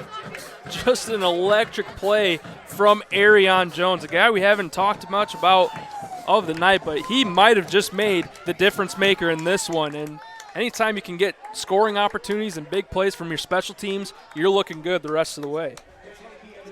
Bloomington has been so good at just getting those quick plays right back. As soon as they get down, you think, oh, this is going to be a close game. They make it a 2-possession one again. So Arion Jones, the senior wide receiver and defensive back, haven't seen him on the field on offense much tonight, but that just shows you why special teams can be such a big difference maker. Certainly, and he makes the most of when he's on the field. You said not much on the field for the offense and the defense, but he'll take that kickoff return for 95 yards and just a great movement in and out, weaving through all his blockers. And everybody was holding their breath as he crossed the 30. Is he going to beat kind of that final man and just weaves right in through it for the purple end zone? Made a great move down at about near the 20-yard line. Had 3 Pioneers in his area. He outran 2 of them and found that nice little aisle to cut through. Made a great move and just took it the rest of the way. His Bloomington crowd here, their home openers, had lots of big plays to cheer about tonight.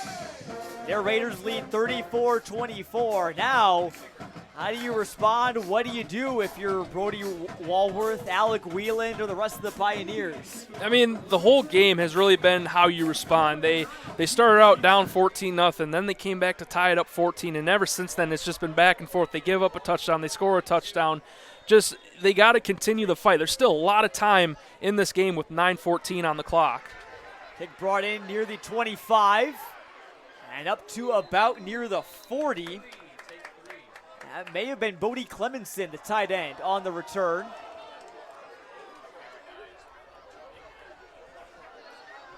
And it indeed was. So decent starting field position for the Pioneers, and they've been a little bit more methodical in their offense. You would love one of those quick strikes that Bloomington has had. Hey, make sure the cookies a little bit. Just trying to find a way to keep the ball moving, and a lot of that has been Wheeland just doing it himself on the ground. So maybe they could just continue that formula.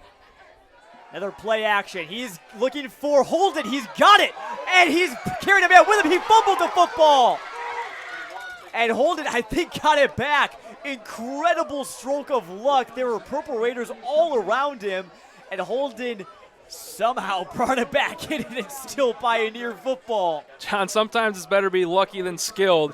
And that time, Holden finds a way to keep the football. But, I mean, you got to talk about the great defensive play made by Gardner. Not only the hit, but then just to keep the play alive, forcing the fumble. Gardner's made some big plays on defense this year. Going to Holden again, and he almost beat his man. Both times you think, well, Holden's catching the ball. He's going to get a touchdown. Nearly so on both plays, but there's those big strikes, just what the doctor ordered.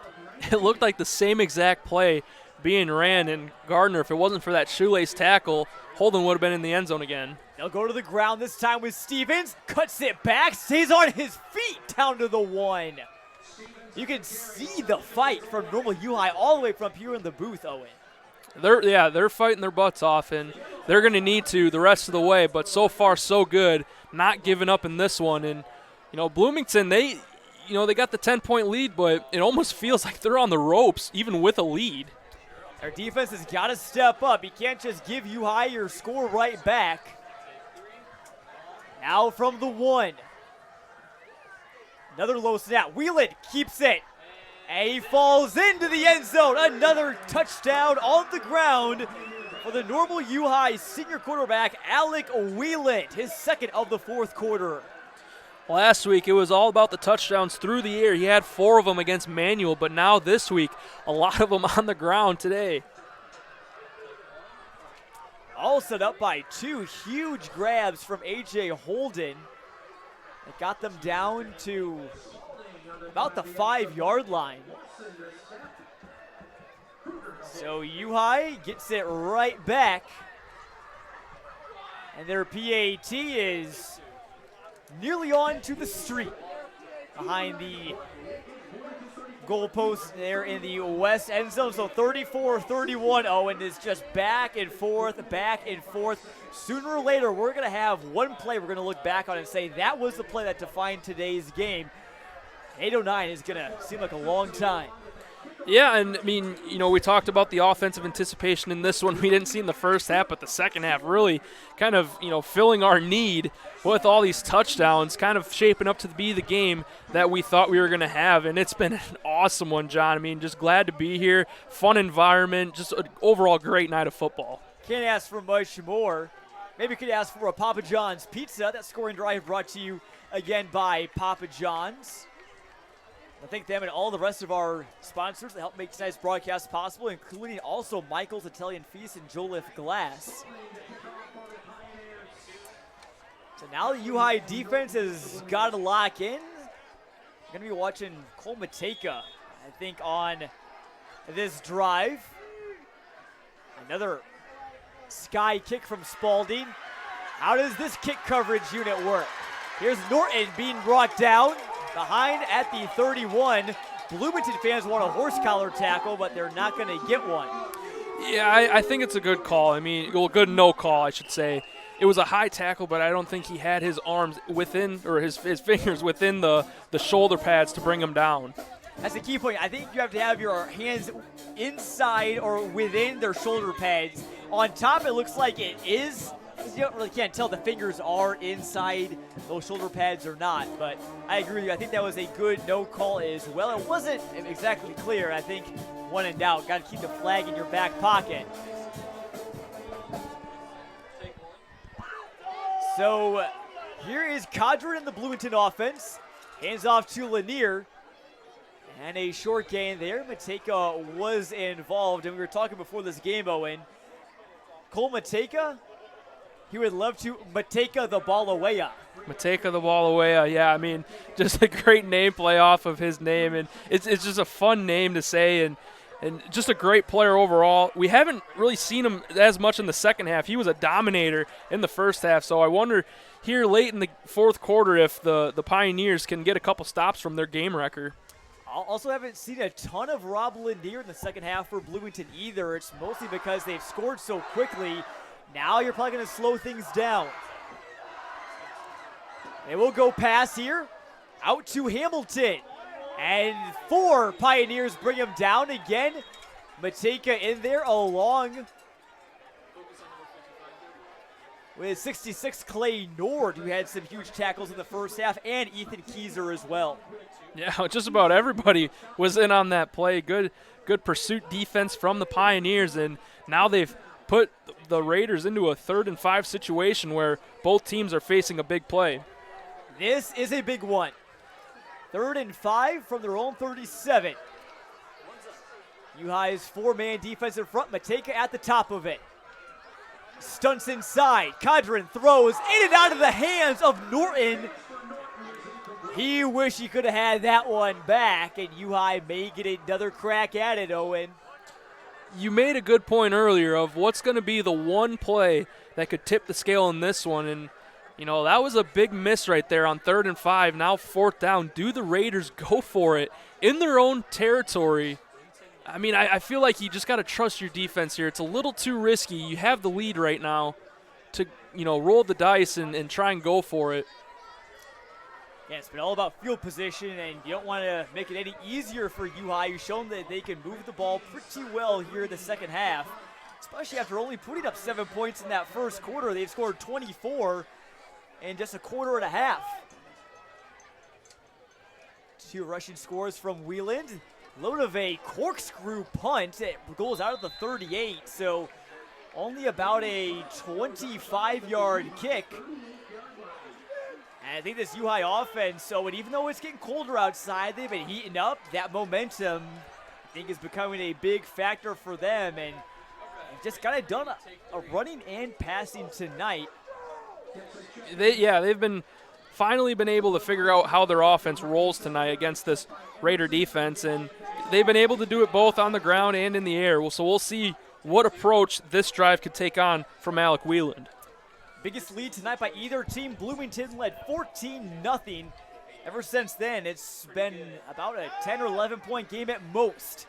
Weiland puts his head down and runs, picks up about half of what he needed. He's put his head down like a running back. His upper body was nearly perpendicular to the ground. Just trying to find a way to keep moving forward, and just an overall tough runner, tough player for the Pioneers. He's not exactly the biggest guy either, only a 6'1", 160. Now he looks to throw, climbs the pocket, he's going to go down. The Bloomington defensive line gets in for the stop. It was Higgins and Williams splitting that one. What a dynamic duo. 2 different sizes coming at you with the David Williams and Lorenz Higgins. We've talked about Higgins before in this broadcast, just having a good start to his tenure with the Bloomington High School. Now Bloomington defensive line has been firing on all cylinders tonight.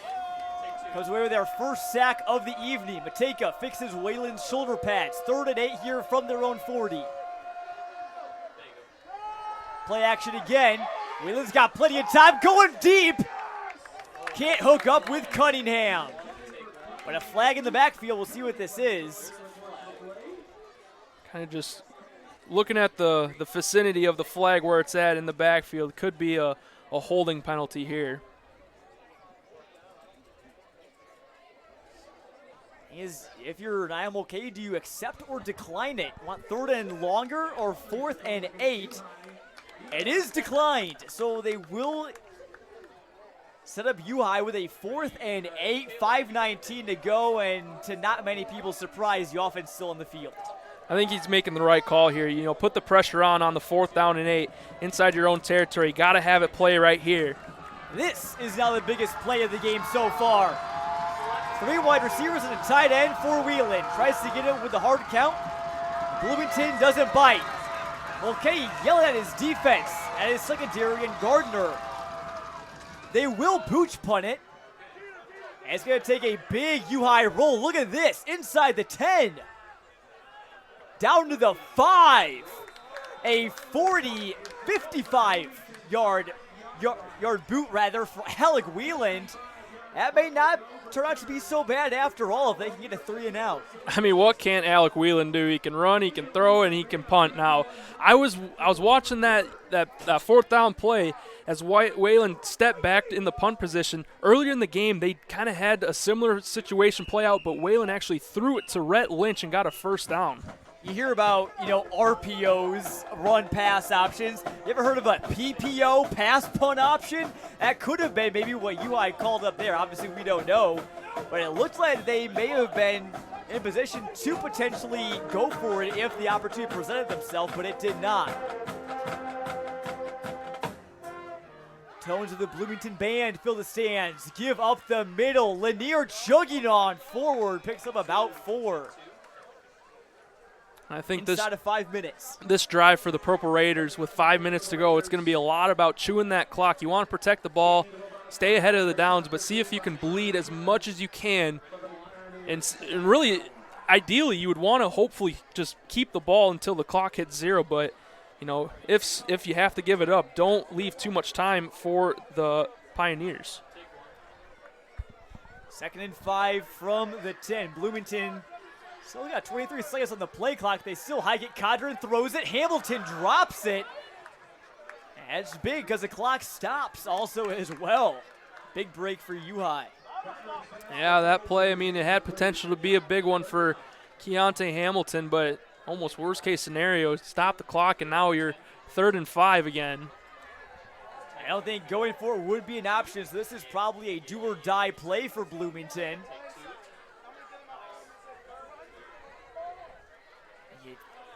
Try it through the air with your third-year starter, A.J. Cadron, or do you keep it on the ground with Rob Lanier, who had 5 touchdowns last week? And we're going to get a stoppage. Our referee talking with the Bloomington sideline. Bloomington came out in a 4-wide receiver set, Owen.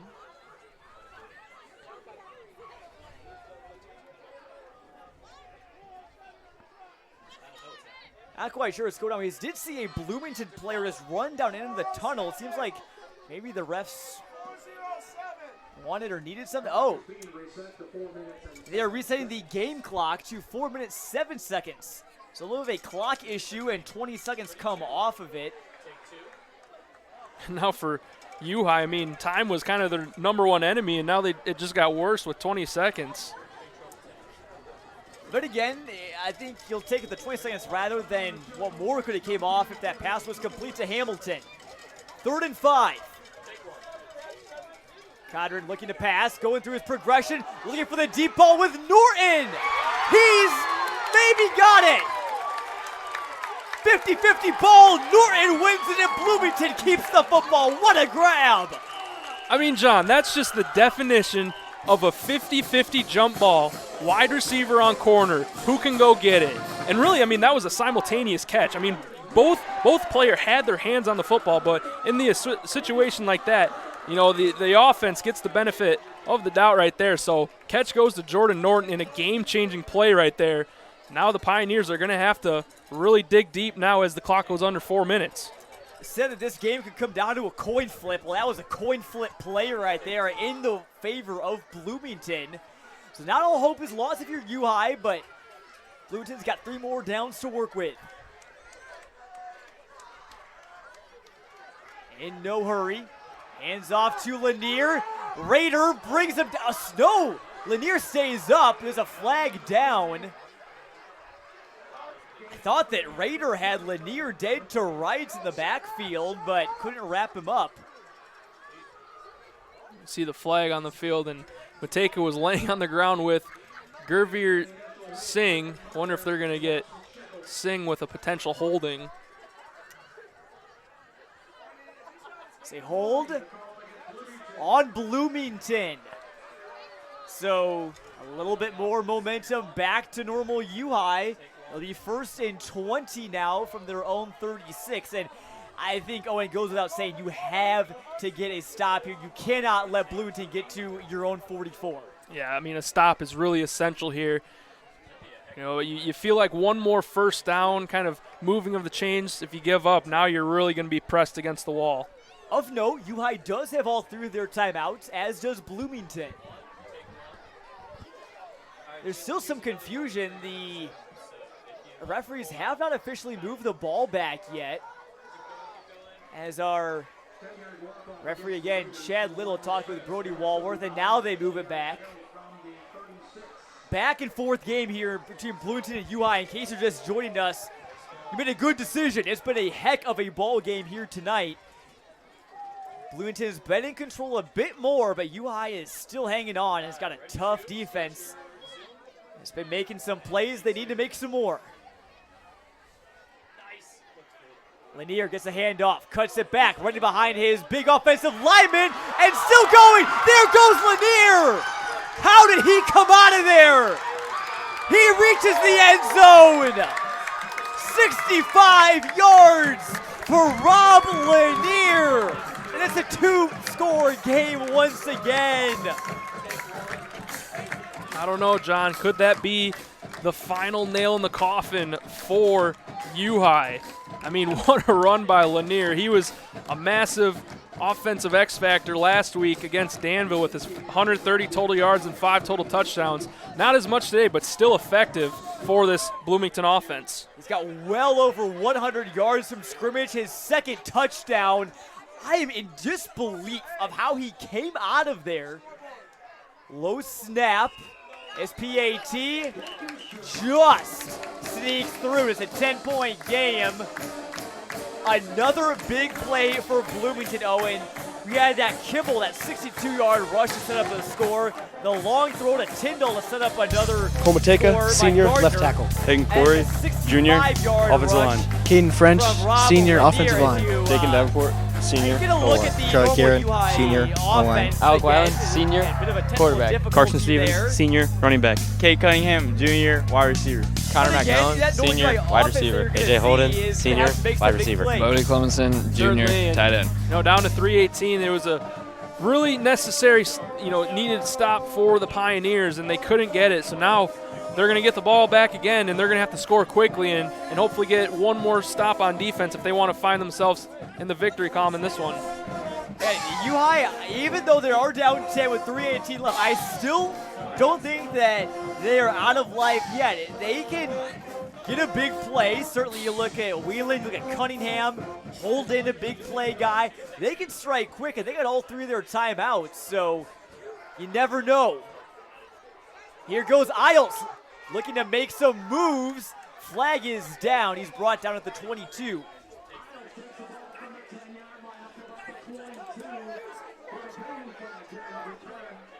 A big drive upcoming for the Pioneers. They're going to need something big and something quick. Either way, it's going to be a long field, most likely, unless this is a significant foul against Bloomington. And if you're U-High's defense, you're probably just kicking yourself that you just couldn't wrap up with you. They had guys that had hands on them. But again, it's just a tough, physical Bloomington team. You got to wonder if they've gotten worn down a bit as this game has gone along. Yeah, I mean, it's been a long game, especially in the second half, and both teams been chasing guys left and right. A lot of big plays to be made. But Lanier, just a shapeshifter kind of move to wiggle his way around and make the play. I just got word from our Wesley Stombaugh via the Bloomington coaches next door that 96-yard kickoff return from Arion Jones, another big play that Bloomington has relied on, was 1 yard short of a school record for Bloomington. So, again, you can't forget about plays like that in how this game is unfolded.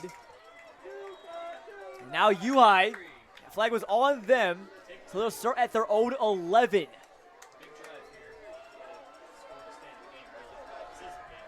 Who will Whelan go to?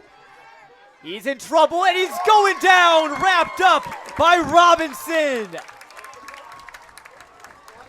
Pocket just collapsed on him right there. Took too much time trying to see if something would develop further downfield, but in the end, he couldn't get out of it. And that front 3 for the Purple Raiders just swallowed him. UI has always had the response, but for the first time tonight, it's looking like Bloomington still is carrying that momentum after they scored. Whelan looking to throw again. He's got a man, Clemenson, but airmailed him. Lorenz Higgins was in coverage and nearly came away with a pick if it was thrown any lower. Now all that offensive work been done by the Pioneers. It's kind of stalling here on this late drive and kind of at the worst time possible. I think the biggest key for UI here is you can't panic. You know you're down 10, you're deep in your own territory, you got big play threats, you got 3 timeouts. Don't need to go for the home run just yet. Whelan's got plenty of time, looking to throw to Holden, and they'll draw a flag.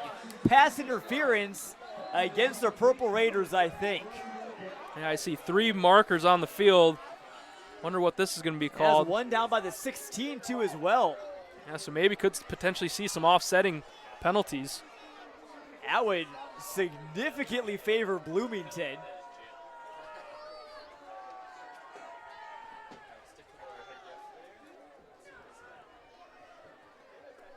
Final from our small town throwdown game, Monticello, big winners over IVC, 52-14. So Sages get to 1-1. Well, small town throwdowns every week on ClutchSportsIL.com, but our WMBD games of the week have been phenomenal both weeks so far to start out. Pass interference on Bloomington, and that appears to be the only penalty on the field, so that will move the Pioneers forward. And it should give them the first down. Yeah, I'm really curious what that penalty on the far side, I mean, obviously it must have been also another pass interference call, but on the very opposite side of the field, you don't see that too often. You definitely don't. The ball's up to the 23 now. Both teams have significantly cleaned up their play in terms of flags here in the second half. Holden at the bottom of your screen for U-High. McMillan right above him. Bodie Clemens at the tight end. Sort of in the slot right now, and Cunningham at the top of your screen. Make sure we get the clock all set. 2:35.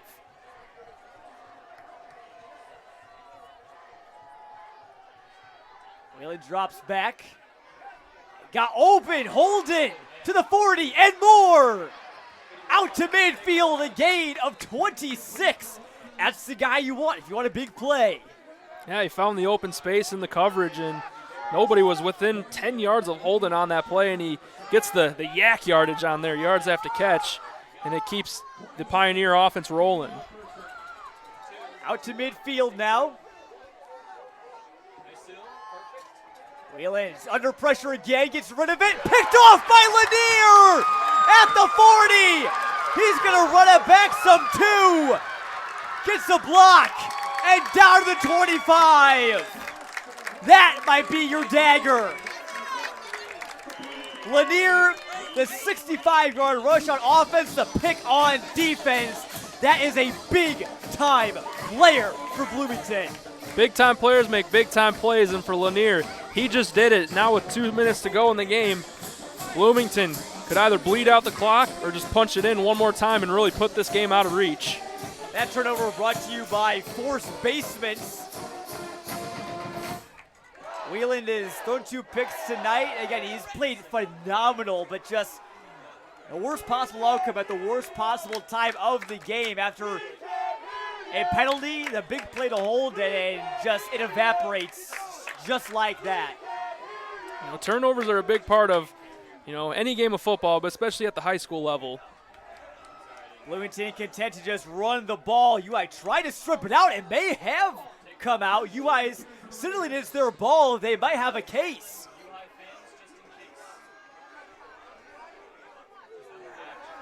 That was Austin Kruger who carrying the football for U-High right now. And I still think we're unsure. I think it may still be Bloomington football, Owen. Yeah, I think they're going to mark them down on the play. Walworth's going to get a timeout here, stop the clock with 1:51, but wow, almost a really negative play for the Bloomington Purple Raiders. Taking a look at both teams' schedules coming up again. Bloomington looking like they very well could start 2-0. They are at Normal West next week. That'll be a big, big game. And they go on the road to Urbana in week 5.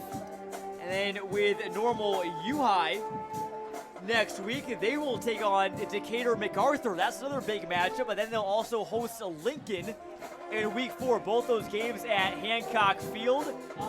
And, you know, even though the MacArthur Lincoln may not be the flashiest names like Rochester or Glenwood, those are still going to be 2 very big games for Normal U-High. And if I'm not mistaken, they won both of those games last year. That's a big part in them going 7-2. They're big games because I think of where they're located on the schedule. Because if you go just 2 weeks down, you're in for week 5 and week 6, you're at Rochester and home against Glenwood. 2 very, very good teams. So if you even just slip up against one of these teams, you know, it's going to look a little murky towards the end of the year. It could, but again, UI could. I think they're still a team. I think could be Rochester or could be Glenwood. You know, obviously, both those teams talented year in and year out. But, you know, UI is right up there just in terms of talent. Again, maybe they get Martin Donahue, big defensive presence back as well. And the sky is the limit for Normal UI. Here's Lanier getting wrapped up by Mateka and McMillan. And Bloomington chants warm the buses. This Bloomington crowd and UI too have really been into it. Bloomington fans have been loud. UI's fans they've thinned out a bit since the fourth quarter, obviously. A little cold out here, but at the start of this game, that visiting sideline was packed, and that's just what you want to see in a rivalry game like this. That, again, the first edition of this rivalry since 1976, and it looks like Bloomington is going to extend that all-time series lead. I mean, this game feels like everybody has been anticipating it since 1976, the last time they squared off, and just an overall great environment, good showing from both teams. And, yeah, I mean, just been a fun environment and fun game. I'm sure as a player, you know, they'll look back and be like, wow, this was a fun game to play in. You know, first time you get to see players that you might have played with in your youth days for JFL, just people you know. And so just to say you played in this game, you know, just they could really talk a lot about it and just share it as one of those positive stories. If Bloomington can hang on, this is going to be a win that they're going to remember. And have certainly had to work for, but boy, have they come through in some big spots. Big runs from Kimmel and Lanier. Arion Jones, the 96-yard kick return. And the latest, that potential game-sealing pick by Lanier at linebacker. He gets the carry here. Raider in pursuit, can't bring him down. He gets pushed out near the 20. So, will be 4th down. See what Bloomington elects to do here. If they just try and go for the jugular, try and get the first down. If you get a first down, game is going to be over. You guys just got 1 timeout remaining. Could kick the field goal, but you never know. Have a high snap or over their head potentially. Maybe don't want to risk that. I mean, the biggest thing from that last play was Lanier going out of bounds, so it saves the timeout for the Pioneers. You know, say they make the defensive stop. Now they have that extra timeout in their pocket. UI is hanging on by a thread, but they absolutely need a stop here on 4th and 6 from just outside the red zone, the 21. Another low snap. Not much doing there. UI will get the ball back. Loss of 1 on the end around from Keontae Hamilton. Yeah, that play was kind of broken from the start with the low snap. Kind of just dribbled its way back to the quarterback. But yeah, we'll see if the Pioneers can get anything on this drive and try to stay alive in this one. But yeah, the time is their biggest enemy with 1:34. 41-31. Bloomington's been pretty consistent at that number. They put that score up last week, 41-13 win over Danville. Playoff team from last year that still going to be really good this year. It'll be 2 impressive wins for the Purple Raiders to start their season. Whelans needs a big play. Finds Stevens out of the backfield, gets out of bounds after a minimal pickup. It's positive yardage, you know, keep the football going and out of bounds. Only 6 seconds came off the clock, so, I mean, all in all, a productive play. They're going to need a lot more. Big play, looking back to, is that a fumbled snap on that field goal by U-High early in that first half, if I'm not mistaken, I believe, would have made it a one-possession game, and U-High maybe could have had a chance. They still do, but they're going to need a touchdown and probably an onside recovery. And there it is again, pre-snap penalty with McMillan in motion.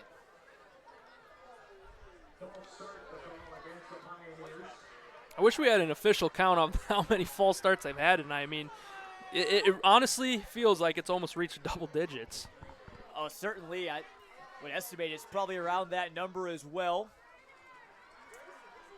It's now 2nd and 11 from their own 22. Whelan dropping back, climbs the pocket, time to throw, but he could run it. He will throw, hold in, he's got it, and out of bounds to the 39. It's a smart play. Stops the clock with 1:20 to go. Once again, we're seeing Whelan just make plays out of nothing. Made sure that he stayed behind the line of scrimmage to get that play off, and Holden right there on the sideline to move the chains. Now ball is at the 40. Never know what could happen. It's been a fantastic game so far, and there could be some dramatics still left. Whelan stands tall, now rolling out. He's got a connection, it's Cunningham in the middle of the field. Bloomington will have to hurry it up, but it keeps the chains moving into Bloomington territory. That clock's going to work its way near a minute now left in the game.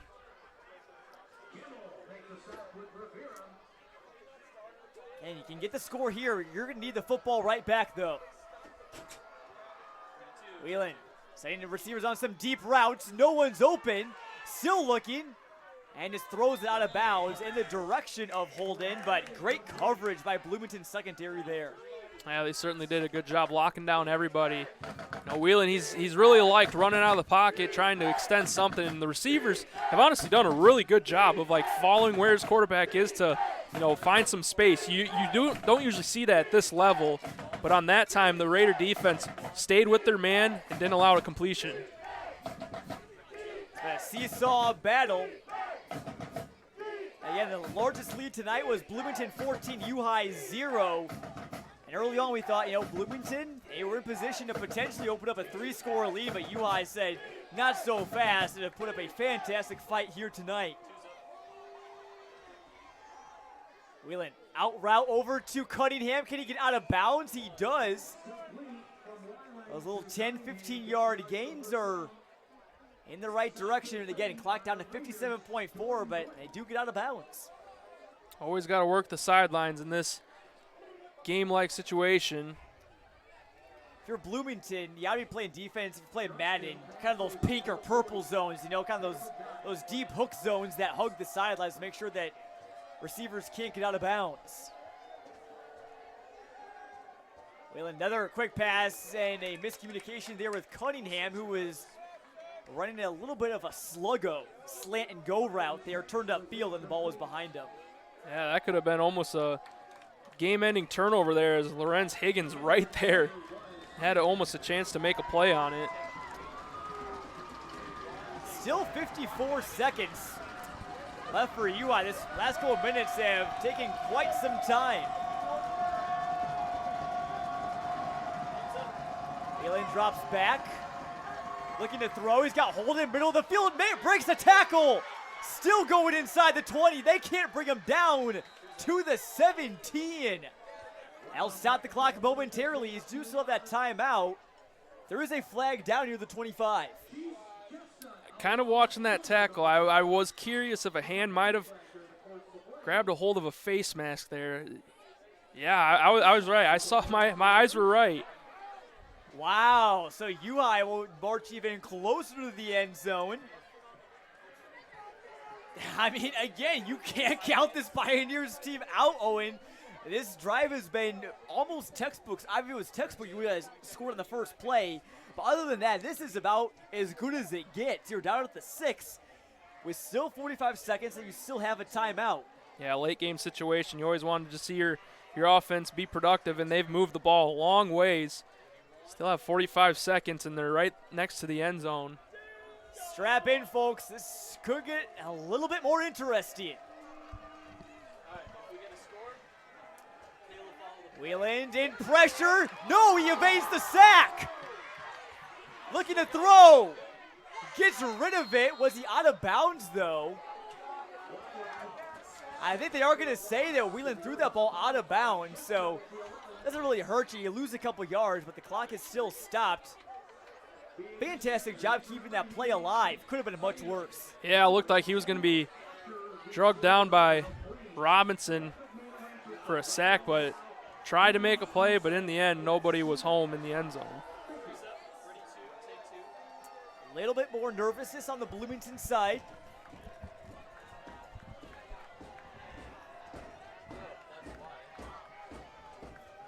Three wide receivers for Wheeland, plus the tight end Clemenson and Stevens in the backfield.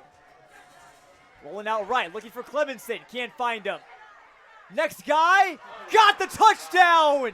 It's Cade Cunningham with 29 seconds left. U-High is still in this ball game. Well, it took him just about the entire game to find the end zone, but, you know, Cunningham's a good enough player that he'll find his way, and that time gets a huge touchdown. Not sure if it's going to be, you know, too little too late, but we'll have a better understanding of how this game will finish near the kickoff attempt with probably an onside kick to come. Oh, it's definitely going to be an onside kick coming from Demir Spalding. He's first got to boot this PAT through. Again, if UI does recover, they don't need a touchdown if Spalding can make this PAT. We've seen his range tonight. That's a whole nother can of worms. Spalding's kick is good. So if U-High can recover this football, Owen, and they still held on to that timeout the entire drive. That's what's most impressive. And they only took about a minute 20 or so off the clock. I believe it was about 2 minutes, 1:41:50 when they got the ball. Yeah, I mean, I'm surprised they didn't use that timeout, and that kind of goes back to Lanier's run out of bounds on that third down that let them save that timeout. So, you know, say they get the onside kick here, now they still have that as a resource moving forward. But, you know, right now I'm just thinking that opening missed field goal from the botch snap that, you know, it was only a 28-yarder, and clean snap, I think Spalding knocks that one through. And, you know, theoretically, if that happens, we're tied at 41 right now. And it obviously doesn't all come down to that play. There were some plays that I wish we could have had back. That, you know, obviously that Weiland interception, get that back, and, you know, maybe Bloomington doesn't score. Maybe UI's in the lead right now. Maybe that could have been the game winner. You know, so many different things. You could play the coulda, woulda, shoulda game all night long, but ultimately you just got to put that in the past and focus on the present. UI did that drive. Now it all comes down to getting their onside kick. We'll see Bloomington's hands team out there most likely. See Juan Rivera, Rob Lanier, Mikey Kimmel out there. See Kenyatta Gardner. Also, Isaiah Martin, number 21. Yeah, remember, this kick's got to travel 10 yards. It's got to reach the 50. Could be one of the biggest onside kicks of Demir Spalding's career. Fans come to their feet. It's a squibber into the hands of Bloomington. The Purple Raiders are going to hang on at home. Rob Lanier, what do you know? Makes the final play needed to win this game, and who else? Yeah, who else? Just the guy that can do it all. He's had a great one tonight. And for Bloomington, just a huge win for them. Makes them feel good moving forward that they're 2-0. And who knows how well the rest of the season could go for them. They could be set up for a big run, not only for in the Big 12, but, you know, maybe the larger picture as well. Bloomington fans say waving goodbye to normal U-High, but Owen, what a fantastic game tonight. I mean, this was just another CSM classic. I have no doubt in my mind that this was one of the better games that we have ever seen. Yeah, I mean, and, you know, just looking at it this year, you're 2 for 2 on the games of the week, you know, definitely being ones that have been entertaining. You know, always like to see these games, and just a special crosstown rivalry night that we don't get to see often, and it's been a fun one tonight.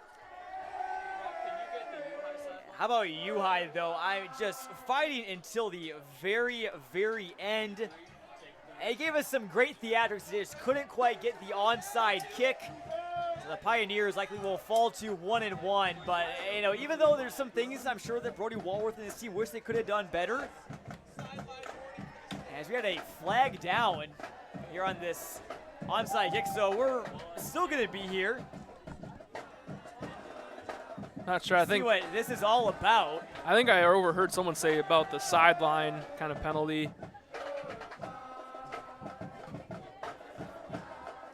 Yeah, all it's going to take is just one more snap, kneel down, and this game will be over.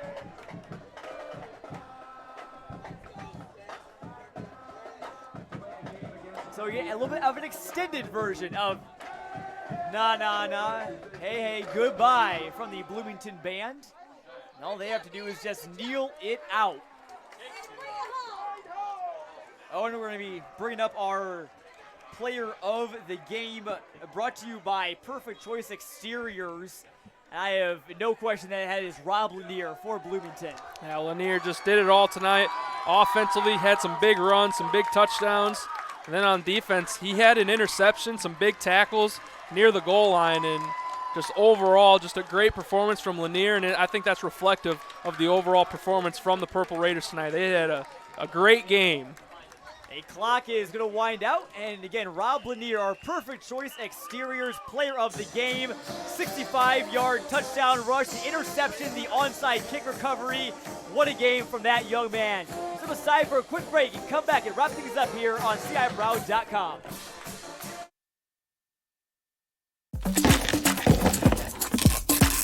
That mountain of boxes won't pack itself, but Peoria Production Solutions will. Let us handle your packaging and assembly. Our highly trained team uses computerized inventory control and specialized equipment to ensure your customers receive their items on time. Let us help you grow and scale your business. Give us a call or visit PeoriaPros.com for a quote today. Central Illinois. We know the things you love. Your families, your celebrations, your food. And you know, we love them too. Our Braves and our Redbirds, our hometowns, our heroes. 155 communities, over 600,000 people, millions of stories. And you'll find them all at CIProud.com, powered by your WMBD News. And welcome back to Fred Carlton Field. The Bloomington Purple Raiders are victorious in their home opener, 41-38. Again, Jonathan Michael here alongside Owen Niffel, wrapping things up very quickly. So I have to get to the WMBD station for Sports Extra Overtime, and we're going to have a lot to talk about, Owen, but real quick, what stood out to you tonight? What impressed you the most? I think the big overall factor that made Bloomington win this game was that they started out quicker than U-High did. Both teams did a fantastic job of battling back and forth, responding to adversity, and putting up runs of their own. But in the end, it was Bloomington that got out to that quick 14-0 start, and they really never looked back the rest of the way. That certainly was a big key. They got in front, and they stayed in front for most of the way, and they go to 2-0 on the season. For all of our Clutch Sports Media crew here today, our director, Josh Messenger, our producer, Teddy Ball, Gabe Holoka, Wesley Stombaugh here as well, Jalen Harris, Brock Stotler, Kayla Hollowell, and my fantastic broadcast partner, Owen Dimple. I'm Jonathan Michael saying so long and good night from our WMBD Game of the Week. The Bloomington Purple Raiders win in an unforgettable game, the first time since 1976, and it was worth the wait. So long, folks. Have a great weekend.